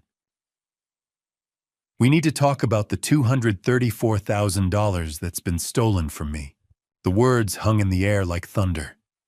$234,000. Silence descended over the dining table. Betty's fork clattered onto her plate. What, Joseph, what are you talking about? I kept my voice calm, cold. Weekly wire transfers, $3,000, every week for 18 months, to an offshore account in the Cayman Islands. Dad, I didn't, Audrey started. Don't lie anymore, Audrey, not now. Betty's face had gone white. There must be some mistake. No mistake. I reached beside my chair where I'd hidden a folder earlier. I have every transaction documented. I opened it, spreading bank statements across the table. Each transfer was highlighted in yellow. Dates, amounts, destinations. All of it there in black and white. I pushed the folder toward Betty. She looked down at the pages. Her hand trembled as she touched the paper. I can explain. I don't want explanations. I want the truth. Betty's mouth opened, closed. No words came. I pulled out my phone. Let me play something for everyone. Joseph, don't. Betty's voice broke. I pressed play. Betty's voice came through the phone's speaker, clear and unmistakable. Did you transfer the $3,000 this week? Audrey's reply. Done this morning, Mom. Dad never checks the statements anyway. What's the total now? $234,000. The recording continued. 2 minutes of my wife and daughter casually discussing how they'd stolen from me. Every word precise, every admission damning. Betty's hand flew to her mouth. Tears began streaming down her face. Audrey sat frozen, face drained of color. Evan remained perfectly still, watching everything with calculating eyes. When the recording ended, I set the phone down. Recorded 3 weeks ago, at your parents' house in Salem. Betty looked up at me, eyes wide with shock. You were there. Your parents weren't sick, Betty. Never were. You lied so you could meet with Audrey and plan this. I kept my voice level. I heard everything. I saw everything. Joseph, I'm so sorry. Betty's voice shook. Sorry for what? For stealing from me or for getting caught. She flinched like I'd slapped her. I was lonely. The words burst out of her. You were never home, always working, always with clients. So you stole from me. That's your justification. Audrey said we deserved it, that you wouldn't even notice the money was gone. I turned to Audrey. You said that. My daughter's mouth opened, but no sound came out. Dad, let me explain. I've heard enough lies. I pulled out more documents. House mortgage, $120,000, taken out a year ago. I slid the paper toward Betty. Look at the signature. She looked. Her face went even paler. That's not my signature, I said quietly. It's a forgery. Someone used my name to take out a loan against our house. I added another document to the pile. Fake gym investment. $50,000. Sent to a business that doesn't exist. Betty stared at the papers, like they were written in a foreign language. $404,000. All of it gone.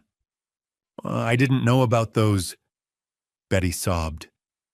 Joseph, I swear I only knew about the weekly transfers, but you knew enough. My voice was ice. You knew you were stealing from me. You knew you were lying to me every single day. She buried her face in her hands, shoulders shaking. Audrey sat rigid in her chair, not moving, barely breathing. And Evan watched it all unfold with the detachment of someone watching a play. I let the silence stretch, let them sit with what they'd done. Then I spoke again. But that's not even the worst part, Betty. She looked up, tears streaming. What do you mean? The worst part is what you don't know. I looked at Audrey, then at Evan, then back to Betty. Tell your mother the truth, Audrey. Tell her about Evan. All the color drained from Audrey's face. She looked like she might be sick. Evan's jaw tightened. His hand moved slightly under the table. Betty looked between them, confusion replacing some of the grief in her eyes. What about Evan? He's been helping us, helping my parents. Helping you. I let the question hang. Or using you. I don't understand. I think you do. Deep down, I think you've known something wasn't right. Betty looked at Evan. Really looked at him. For the first time, I saw doubt creep into her expression. Evan has been very attentive to our family, I continued. To you, Betty, making you feel seen, feel valued. Hasn't he? She nodded slowly, uncertain where this was going. And you believed he cared about you. That maybe after all these years of me being absent, someone finally saw you. More tears fell. Joseph, but look at where he's sitting, Betty. Who he chose to sit next to. She looked. Evan sat beside Audrey, not beside her. Look at how he's sitting.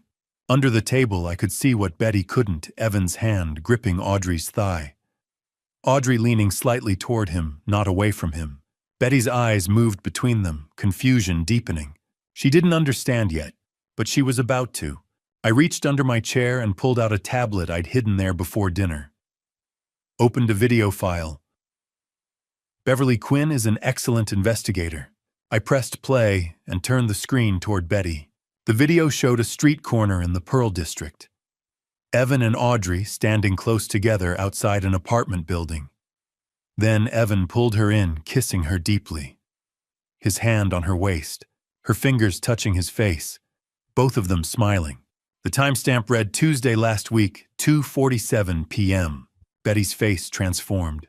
Disbelief, suspicion, then horror. Oh, no, that can't be. The video auto-played to the next clip. A coffee shop. Audrey sitting on Evan's lap, his arms wrapped around her waist. Another clip. A restaurant. Hands clasped across the table. Looking at each other the way lovers do. Another. The apartment building at night. 11 p.m. Entering together. Betty stood so abruptly her chair scraped loudly across the floor. Audrey, you and Evan. Tears streamed down Audrey's face. Mom, I'm sorry. You're sorry, Betty's voice cracked. I thought he loved me. He never loved you, Betty. I kept my voice cold. He was using you. Evan spoke for the first time since we'd sat down. This is ridiculous. Sit down, Evan. I'm not finished. He remained standing, posture defensive. I continued looking at Betty. Audrey met Evan 10 months ago. They planned everything. The theft, the offshore accounts, using you as an accomplice without you even knowing the full scope. Betty turned to Audrey, face twisted with hurt. You let me think I was having an affair with him. You told me he cared about me. Mom, you weren't happy with Dad. So you used my loneliness, my unhappiness, to steal from your father. She used everything, I said. Your marital problems, my work schedule, even your parents. My parents knew about this too. No. They're innocent. That day they were legitimately sick. But Audrey used it as cover to meet with Evan and finalize plans. Dad, please. Audrey reached toward me. But theft wasn't enough for you, was it, Audrey? I pulled out more documents, placed them on the table one by one. The life insurance beneficiary change. 6 months ago. Changed from your mother to you. $1 million. I let that sink in. I never signed that authorization. It's forged. Another document. Mechanics report. My brake lines were deliberately cut 3 weeks ago. I nearly crashed on Interstate 5 at 65 miles per hour. Betty's hand flew to her mouth. Oh my God. And 2 Sundays ago I collapsed after drinking coffee you made, Audrey. The hospital found dangerous levels of sedatives in my system. Enough to cause respiratory failure. Betty turned to Audrey, eyes wide with horror. You tried to hurt your father. No, I would never. I have recordings, Audrey. I heard you on the phone with Evan. When will it happen? You asked him. I need that insurance money, you said. Audrey's face crumpled. I was drowning in debt. Austin Mercer scammed me out of $85,000. I lost everything Evan said he'd help me. Evan helped you plan to end my life. That's a lie. Evan's voice was sharp. I ignored him, keeping my focus on the devastation spreading across Betty's face. I thought we were in this together. Betty stared at Audrey like looking at a stranger. Mother and daughter. You were just a pawn, Betty. Audrey and Evan played you from the very beginning. Betty sat down heavily, covering her face with her hands. Her shoulders shook. My daughter. Audrey reached for her. Mom, please. Betty pushed her hand away violently. Don't touch me. The words hung in the air. A mother rejecting her child. Audrey sobbed, but Betty turned her face away. I stood up from my chair and moved toward the dining room doorway. Everyone's eyes followed me. But there's one more thing, I said quietly. One final lie that needs exposing. I looked directly at Evan. Tell them, Evan. Tell them about your real life, the one Audrey doesn't know about. Evan's face went pale. The confident mask he'd worn all evening finally cracked. For the first time that night, he looked truly afraid. I stepped to the dining room doorway and called out, You can come in now. Before I reveal who actually walked through that door, I want to pause for a moment. What do you think is about to happen? Who do you believe it is, and why? Share your thoughts or predictions in the comments below so I know you're still here with me. And just so you know, parts of what comes next include fictionalized elements and may not reflect real events. If this isn't something you'd like to continue watching, you're free to stop the video here. The sound of the front door opening echoed through the house. Footsteps in the hallway, slow, hesitant, uncertain. A young woman appeared in the doorway, holding a small boy in her arms. She wore scrubs visible beneath an open jacket, her face showing the exhaustion of a double shift.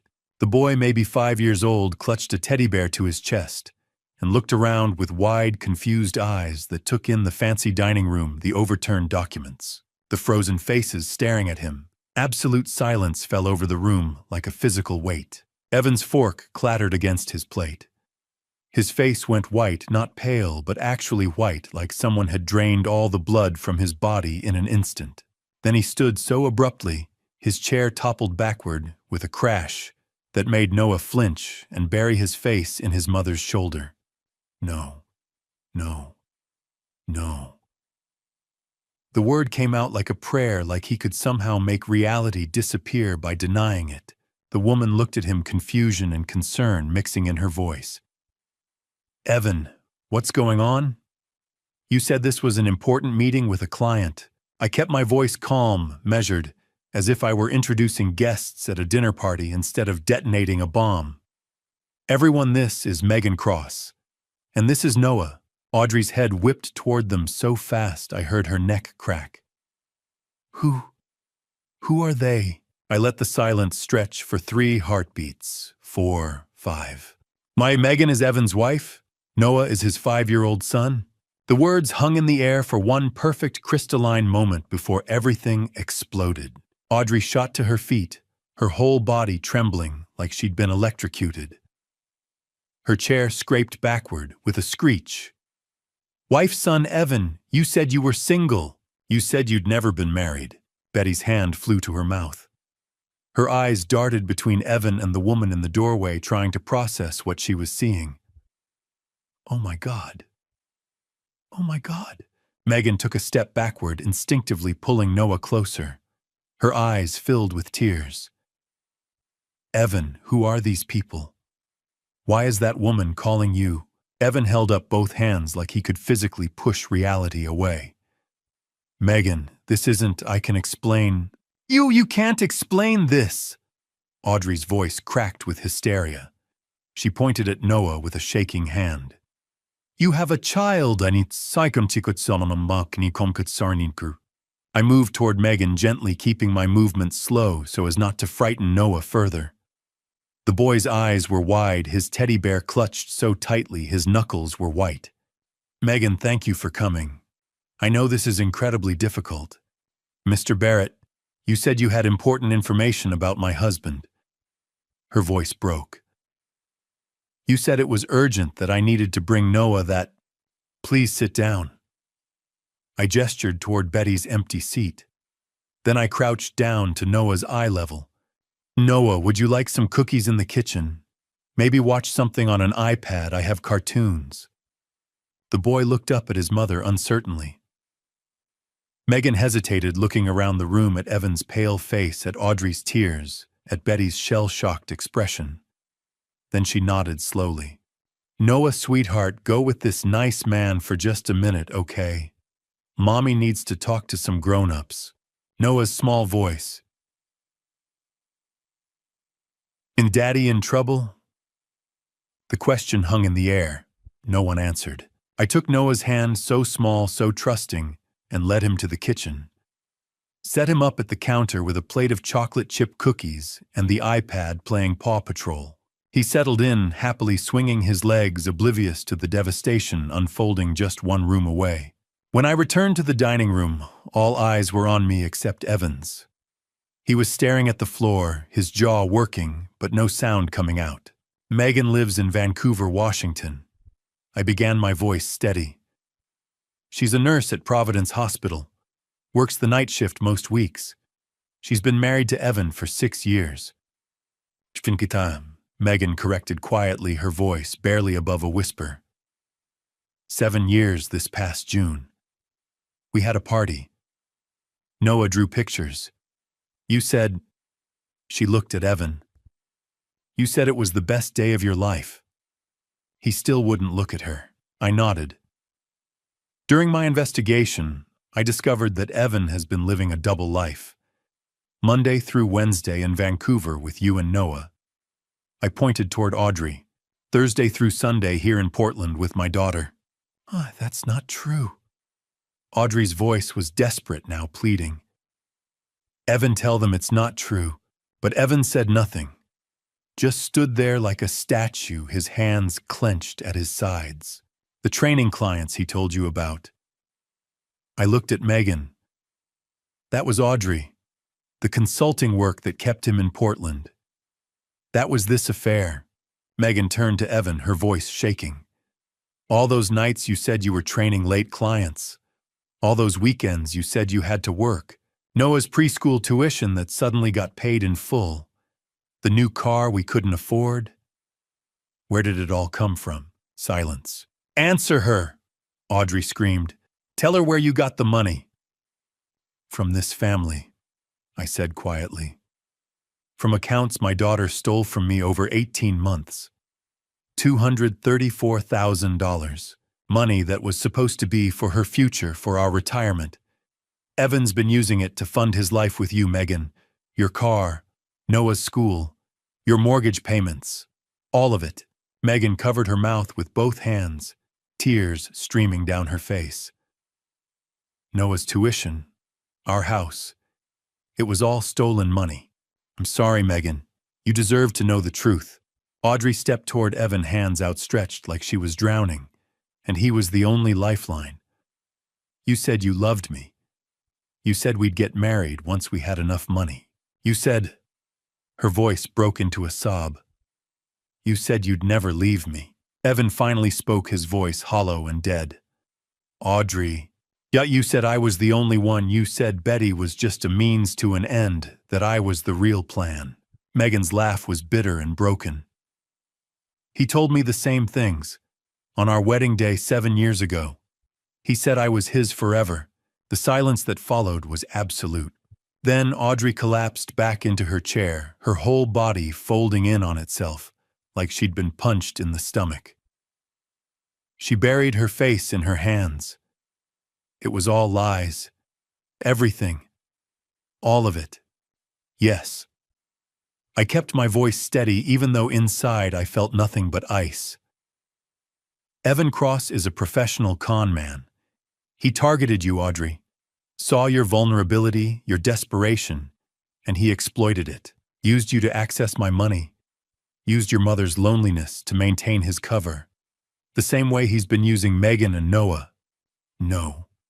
Audrey's voice was muffled by her hands. No, he wouldn't. He would. And he did. I turned to Megan. I'm sorry you had to find out this way.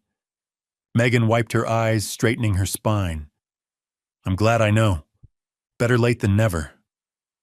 She looked at Evan with something that might have been pity. Our marriage is over. I'll file for divorce tomorrow. Megan, please. Evan finally found his voice desperate and pleading. Don't. She held up a hand. Don't you dare speak to me right now. Not after this.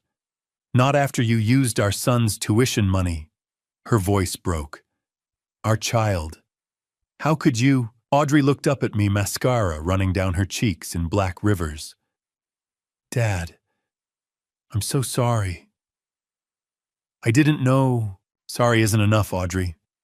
Austin Mercer took everything from me. $85,000. I was desperate. I had nothing. Evan said he'd help me. And you chose to trust a stranger over your own father. I had to force the next words out past the lump in my throat. You chose money over family. You chose to steal from me. To change my life insurance policy. To cut my brake lines. To poison my coffee. She sobbed harder but said nothing. What could she say? Yet you chose, I repeated, to try to end my life. Betty finally spoke, her voice barely audible. Joseph, please. I looked at her, this woman I'd been married to for 24 years. This woman who'd sat in that same chair for thousands of dinners. Who'd raised our daughter. Who'd stood beside me at weddings and funerals and every moment in between. You enabled all of it, I said quietly.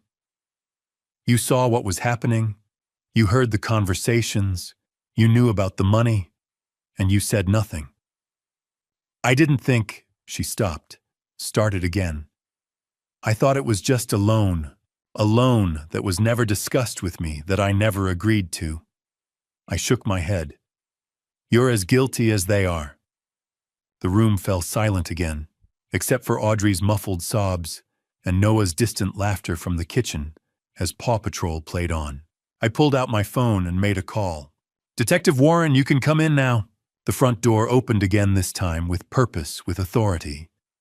2 uniformed police officers entered first, their hands resting on their belts. Behind them came a woman in her 40s wearing a detective's badge clipped to her belt. Mr. Barrett. Detective Warren nodded to me, all business. We heard everything through the wire. I touched the small recording device clipped inside my shirt collar. You have all the evidence, every word, crystal clear. She turned to face Audrey and Evan, her expression professional and cold. Audrey Barrett and Evan Cross, you're both under arrest for fraud, embezzlement, and conspiracy to cause serious bodily harm. She began reading them their Miranda rights in a steady, practiced voice. You have the right to remain silent. Anything you say can and will be used against you in a court of law. Audrey stood on shaking legs as a uniformed officer moved behind her with handcuffs. The metallic click echoed through the room. Dad, please! Audrey's voice rose to a scream. Don't do this. Please, I'm your daughter. I turned away. Couldn't watch. Couldn't bear to see the handcuffs on her wrists. You have the right to an attorney. If you cannot afford an attorney, one will be provided for you. The second officer cuffed Evan, who went quietly, his face blank, all the charm and confidence drained away, leaving only empty shell. They led Audrey toward the door. She twisted in the officer's grip, looking back at me one final time. Daddy, she whispered. She hadn't called me that since she was 10 years old, but I said nothing. just watched as they guided her out the door and into the waiting police car. Through the dining room windows, red and blue lights flashed rhythmically, painting the walls in alternating colors like a twisted disco. Betty sat at the dining table, completely collapsed, her whole body shaking with sobs that seemed to come from somewhere deep inside her. Megan held Noah, who'd come running from the kitchen when he heard the commotion. The boy's small face confused and frightened, tears starting to stream down his cheeks as he watched his father being led away in handcuffs. "Mommy, why are they taking Daddy?" "What did Daddy do?" Megan couldn't answer, just held him tighter. And I stood alone in the center of the dining room, surrounded by the wreckage of everything I'd ever built. The overturned chair, the scattered documents, the cold dinner no one had eaten, the half-empty wine glasses, the family that had just been destroyed beyond repair. Justice had been served, but the price was everything I'd ever loved. Through the window, I watched the police cars pull away, their lights fading into the distance. Betty sobbed. Noah cried for his father. Megan stared at nothing. And I stood in the ruins of my life, wondering if this was what victory was supposed to feel like. The weeks following the arrests were a blur of lawyers, courtrooms, and media attention I never wanted. Week 1 hit like a sledgehammer. I spent 8 hours at the police station giving my full statement. Every detail, every recording, every document. The detectives were thorough, methodical. By the time I walked out, the sky had gone dark and my voice was hoarse. Audrey and Evan were denied bail. Flight risk, the judge said, given the offshore accounts and evidence of planning. They'd remain in custody until trial. Betty was questioned for hours, but she cooperated, fully turned over everything she knew. 2 days later, she moved out of our house and went to stay with her sister across town. The media descended. Local father exposes daughter's elaborate theft plot. My phone rang constantly, reporters, concerned friends, complete strangers wanting to know details. I changed my number, started living like a ghost in my own life. Benjamin handled the press. Mr. Barrett requests privacy during this difficult time, but privacy meant being alone in that empty house. Walking through rooms that suddenly felt too large, too quiet. I found myself standing in Audrey's bedroom one afternoon, looking at her high school trophies, her graduation photos, the collage of memories on her wall. Where did I go wrong? The trial preparation consumed weeks 2 through 8. The prosecutors, led by Assistant District Attorney Sarah Mitchell, a woman with 20 years of experience and a reputation for being relentless, built their case methodically. Defense attorneys tried negotiating plea bargains. Benjamin sat across from me in his office. They're offering a deal. Audrey could plead guilty to lesser charges. 3 years instead of 10. No deals. Aunt Joseph seeing Audrey on the witness stand is going to be painful. I need the truth on record. All of it. Everything that happened. No shortcuts. He studied me for a long moment, then nodded. Full trial it is. The pre-trial hearings were brutal. Audrey's defense argued she'd been manipulated. My client is a victim of psychological abuse and gaslighting by Evan Cross. Evan's defense claimed insufficient evidence. There's no physical proof our client directly attempted to cause harm. But the most painful moment came when Betty took the stand, testifying for the prosecution. Against our daughter. So Audrey told me Joseph wouldn't notice the missing money, Betty said, voice shaking. She said he deserved what was happening to him. Megan filed for divorce from Evan. When she testified, her voice was steady despite tears.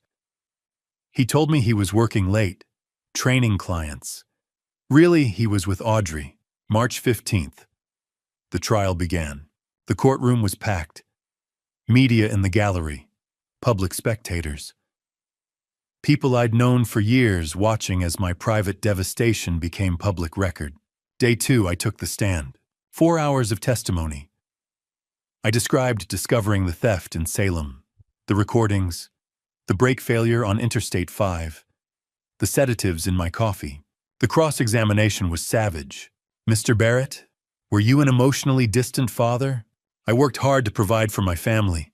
But did you ever tell Audrey you loved her? every day of her life. Yet she felt desperate enough to steal from you. Why do you think that is? I had no answer that would satisfy them. Day 5. Audrey took the stand.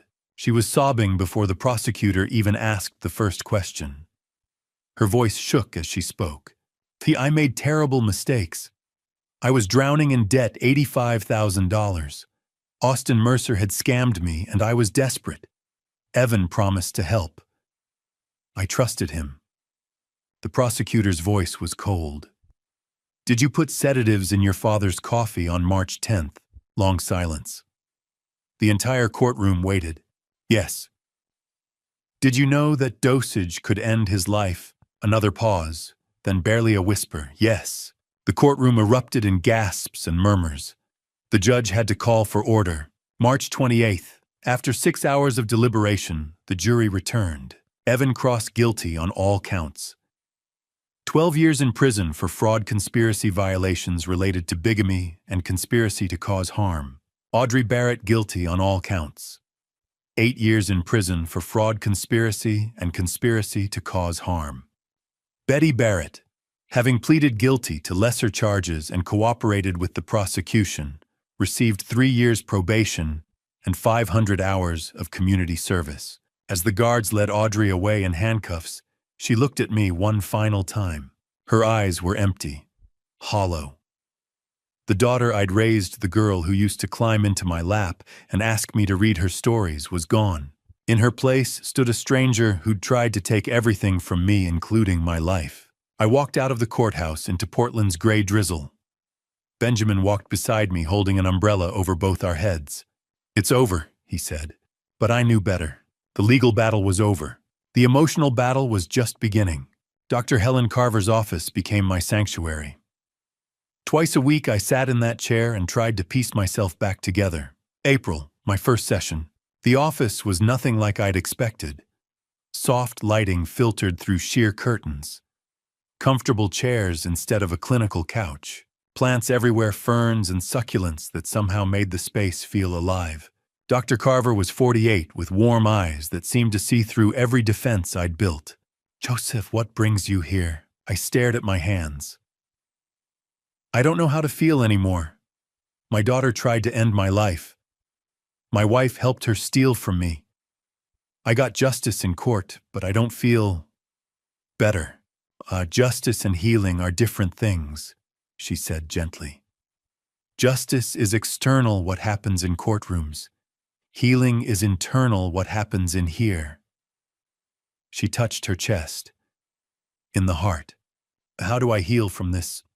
By allowing yourself to feel everything. The anger, the grief, the betrayal, all of it. And eventually, by choosing peace over bitterness. I thought that sounded impossible. The sessions continued. Twice a week, Tuesday and Friday afternoons, I sat in that chair and slowly began to unpack 24 years of my life.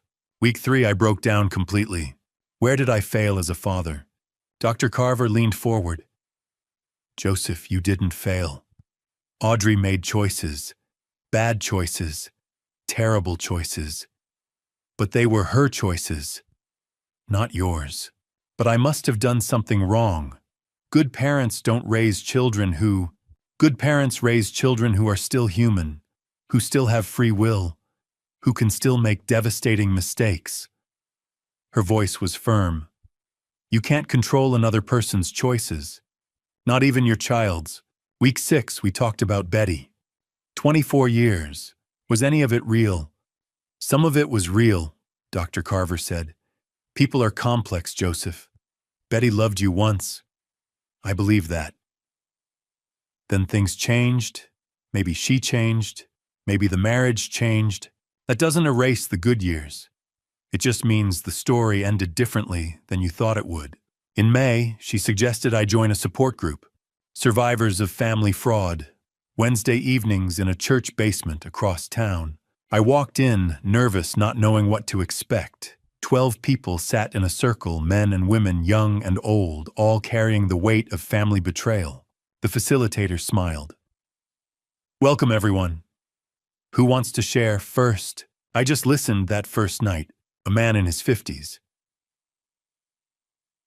My brother stole my inheritance, cleaned out my mother's accounts before she died. We haven't spoken in 5 years. A woman in her 60s.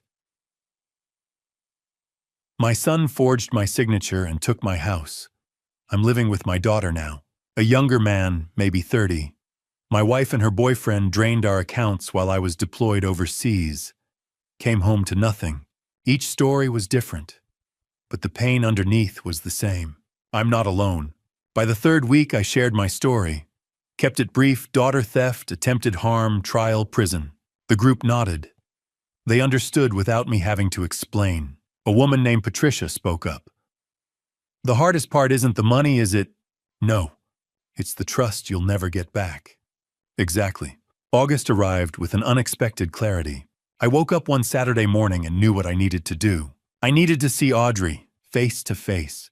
I called Benjamin. Can you arrange a prison visit? Are you sure, Joseph, this could be incredibly painful? I need closure for myself.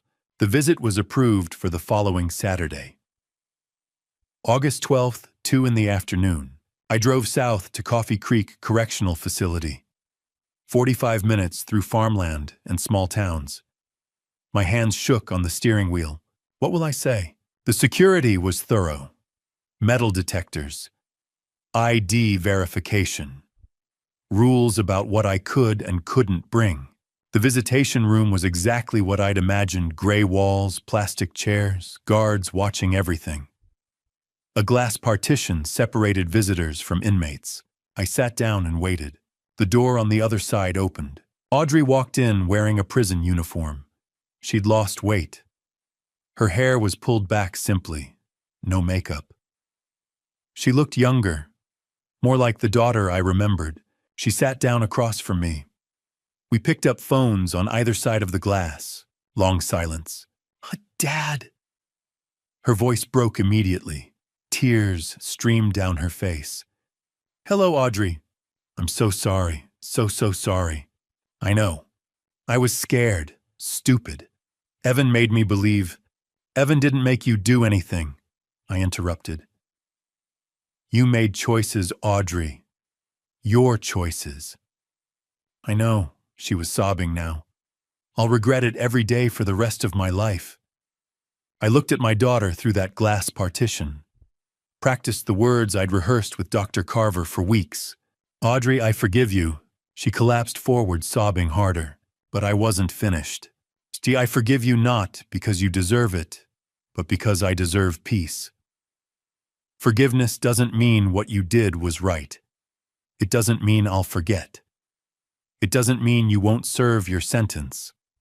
It means I'm choosing to release the hatred that's been destroying me from the inside. Her hand pressed against the glass. You took my money, my trust, my family. But you can't take my ability to move forward. That's mine. And I'm taking it back. I stood up. Dad, please don't go. But I hung up the phone and walked toward the exit. Behind me, I could hear her crying. Could see her in my peripheral vision, hand still pressed against the glass. But I kept walking, because forgiveness wasn't about her anymore. It was about me. The sunrise over the Willamette River had never looked more beautiful. I stood at Tom McCall Waterfront Park at 6:30 a.m. watching the first light of October paint the water gold and orange. The autumn leaves drifted down from the trees lining the riverbank, landing softly on the path where I'd just finished my morning run. My breath came steady, and even no longer the shallow, panicked breathing of a year ago. Exactly 1 year ago today, I discovered the betrayal that shattered my family. Exactly 1 year ago today, I began the journey from blind trust to devastating truth. The anniversary wasn't lost on me. I'd marked it deliberately, choosing to spend this morning here by the river rather than hiding from the memory. A year changes everything. A year changes nothing. Both statements felt true. The changes. I sold the house in West Hills 3 months after the trial. I couldn't live there anymore. Not in the dining room where I'd confronted them. Not in the kitchen where Audrey had poisoned my coffee. Not in the bedroom where I'd lain awake night after night, wondering if my family was planning my death. The house sold quickly. I didn't look back when I handed over the keys. My new apartment in the Pearl District was smaller, simpler, and entirely mine. No ghosts, no memories. Just clean white walls and windows that faced east, letting in the morning sun. I kept it minimal: a couch, a bed, a small desk where I worked. I didn't need much anymore. The things I'd once thought mattered: the big house, the expensive furniture, the perfect family photos, none of it mattered now. I transitioned to part-time consulting and financial advisory work. I still had clients who trusted me, who valued my expertise. But I no longer worked 60-hour weeks. I no longer sacrificed weekends and holidays. I'd learned that lesson the hard way. All the money in the world means nothing if you lose yourself in the process. Instead, I started volunteering. Every Tuesday and Thursday evening, I taught a free course at Portland Community College, protecting yourself from financial fraud, even from family. The first night, 12 people showed up. By the third week, the room was packed with 40 students. Young people trying to navigate their first credit cards, immigrants learning the American financial system, elderly folks who'd been scammed by their own children or caregivers. I saw myself in each of them: the vulnerability, the desire to trust, the fear of what might happen if they didn't protect themselves. I shared my story openly, not for sympathy, but for education. If my pain could prevent even one person from going through what I'd endured, it was worth it.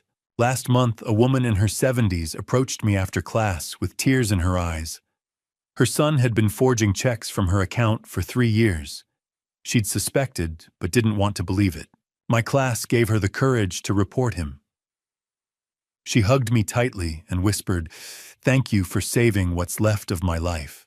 I thought about that hug often. It reminded me why I kept teaching, why I kept showing up. Beyond the classroom, I'd also started mentoring young professionals through a local nonprofit. Every Saturday morning, I met with 2 or 3 mentees at a coffee shop downtown, helping them navigate career decisions, financial planning, and life choices. Most of them were in their 20s, around Audrey's age. I tried not to think too hard about that parallel, but it was there. Perhaps helping them was my way of reclaiming what I'd lost with my daughter.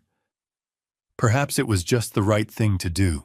The connections. My phone buzzed as I walked away from the riverbank. A text from Megan Cross. "Noah asked me this morning if the cookie man would visit again. He misses you." I smiled. Megan and I had stayed in touch. She divorced Evan immediately after his sentencing and moved back to her parents' house in Vancouver with Noah. We'd met for coffee twice, once in January, once in June. Both times I brought cookies for Noah, who'd remembered me as the nice man with the cookies from that awful night. Last month, I'd anonymously sent a $500 gift card to Megan with a note, "For Noah's future," from a friend. She'd texted me immediately, somehow knowing it was me.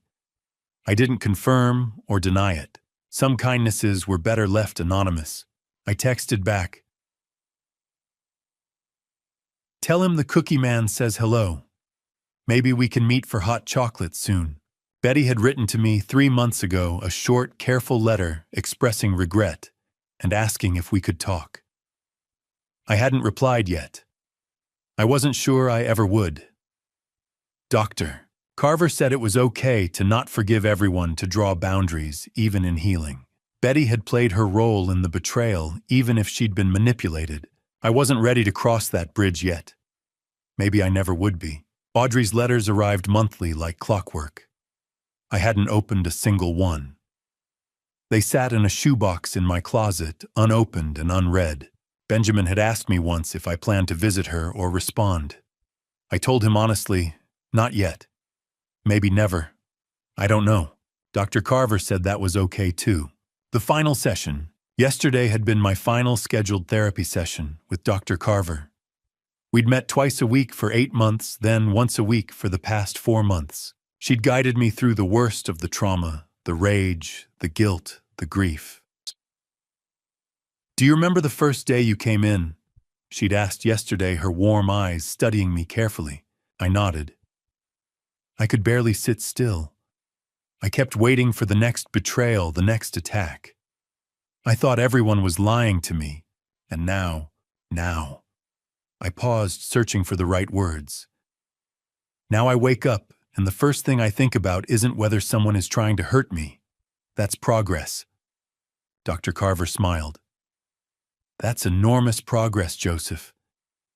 Healing isn't about forgetting or pretending it didn't happen. It's about learning to live again, despite what happened. You're doing that. I'd left her office feeling lighter than I had in months.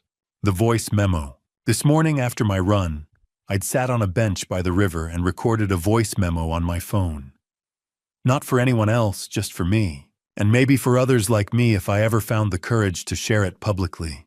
October, 1 year later. My name is Joseph Barrett.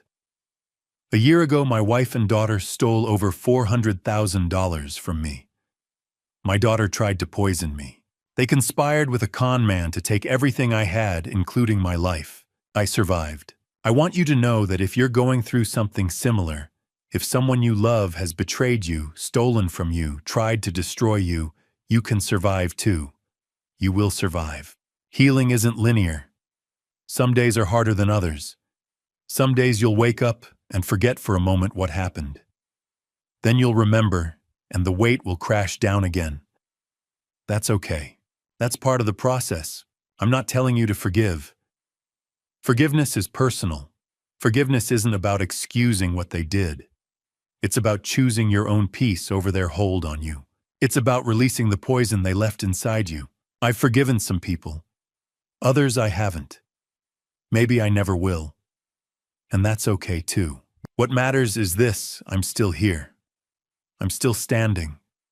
I'm teaching, mentoring, helping others. I'm learning to trust again, carefully, cautiously, but genuinely. You can do this. You can rebuild. It won't look the same as before, but it can be good. It can even be beautiful. This is my story. Maybe one day I'll share it. Maybe it will help someone else find their way out of the darkness. For now, I'm choosing to live. I'm choosing hope. I'm choosing to believe that despite everything, there is still good in this world, and I can be part of it. My name is Joseph Barrett, and today I'm okay. I saved the recording and titled it, My Story, October. The ending. I walked into my favorite coffee shop near the Pearl District apartment. The barista, a young woman named Sophie, greeted me with a warm smile. The usual Mr. Barrett. Just Joseph, I corrected, gently smiling back. And yes, please. As she prepared my coffee, I noticed an older gentleman at a corner table fumbling with his phone and looking frustrated. Without thinking, I approached. Need a hand with that? He looked up, surprised, then grateful. I'm trying to set up mobile banking, but I can't figure out this app. I pulled up a chair. Let me show you.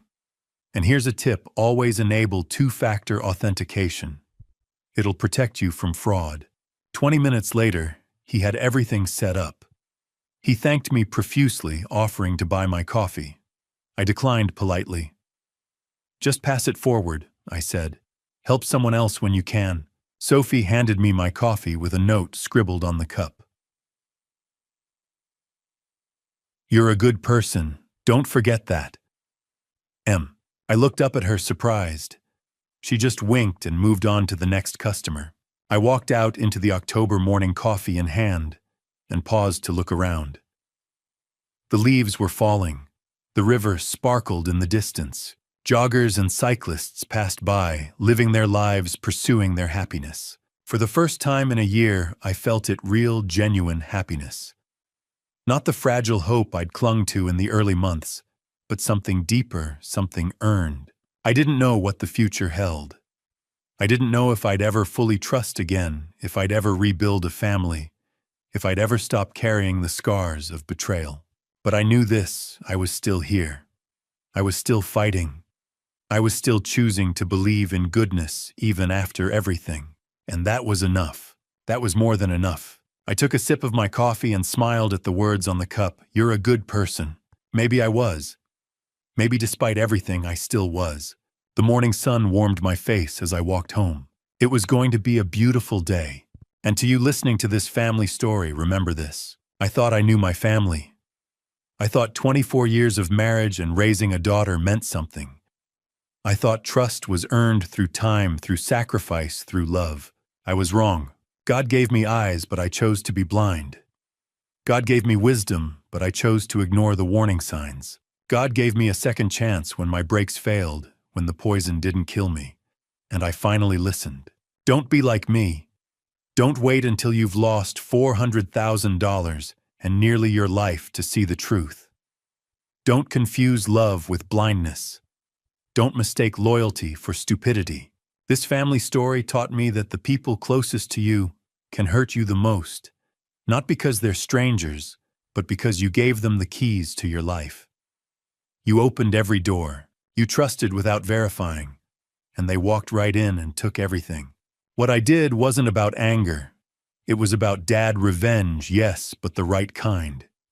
It was about justice. It was about refusing to be a victim. My dad revenge meant standing up and saying no more. But here's the truth about dad revenge: it doesn't heal you. Justice doesn't bring back what you lost. It just closes the chapter so you can finally start a new one. So check your bank accounts. Watch for the warning signs. Trust, yes, but verify. Love your family, but protect yourself. And when God shows you the truth, no matter how painful, have the courage to face it. That's my advice. That's what this family story cost me to learn. Now it's your turn to share. Have you ever been betrayed by someone close? How did you handle it? Leave your thoughts in the comments below. I read every single one. If this story resonated with you, please hit that subscribe button and share this with someone who needs to hear it. Your support helps me continue sharing these difficult but important stories. Thank you for listening all the way to the end. It means more than you know. Before you go, please note that upcoming stories may contain fictionalized elements created for educational purposes. If this content isn't for you, feel free to explore other videos that better match your preferences. Take care of yourself and your finances. This is Joseph Barrett signing off. 안 돼요. 돈이 없어요. 카드 써야 돼요.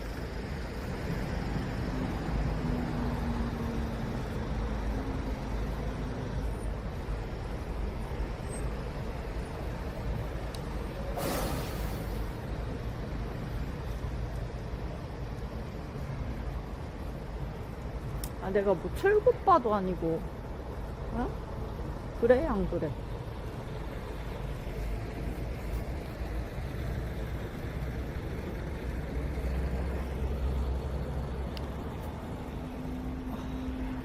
얼굴이 좀 많이 붓긴 했네. 혼자서? 혼자서 못 가요? 나는 혼밥하는 것도 좋아하는데. 근데 이제 2인분씩 나오는 것은 좀 힘들긴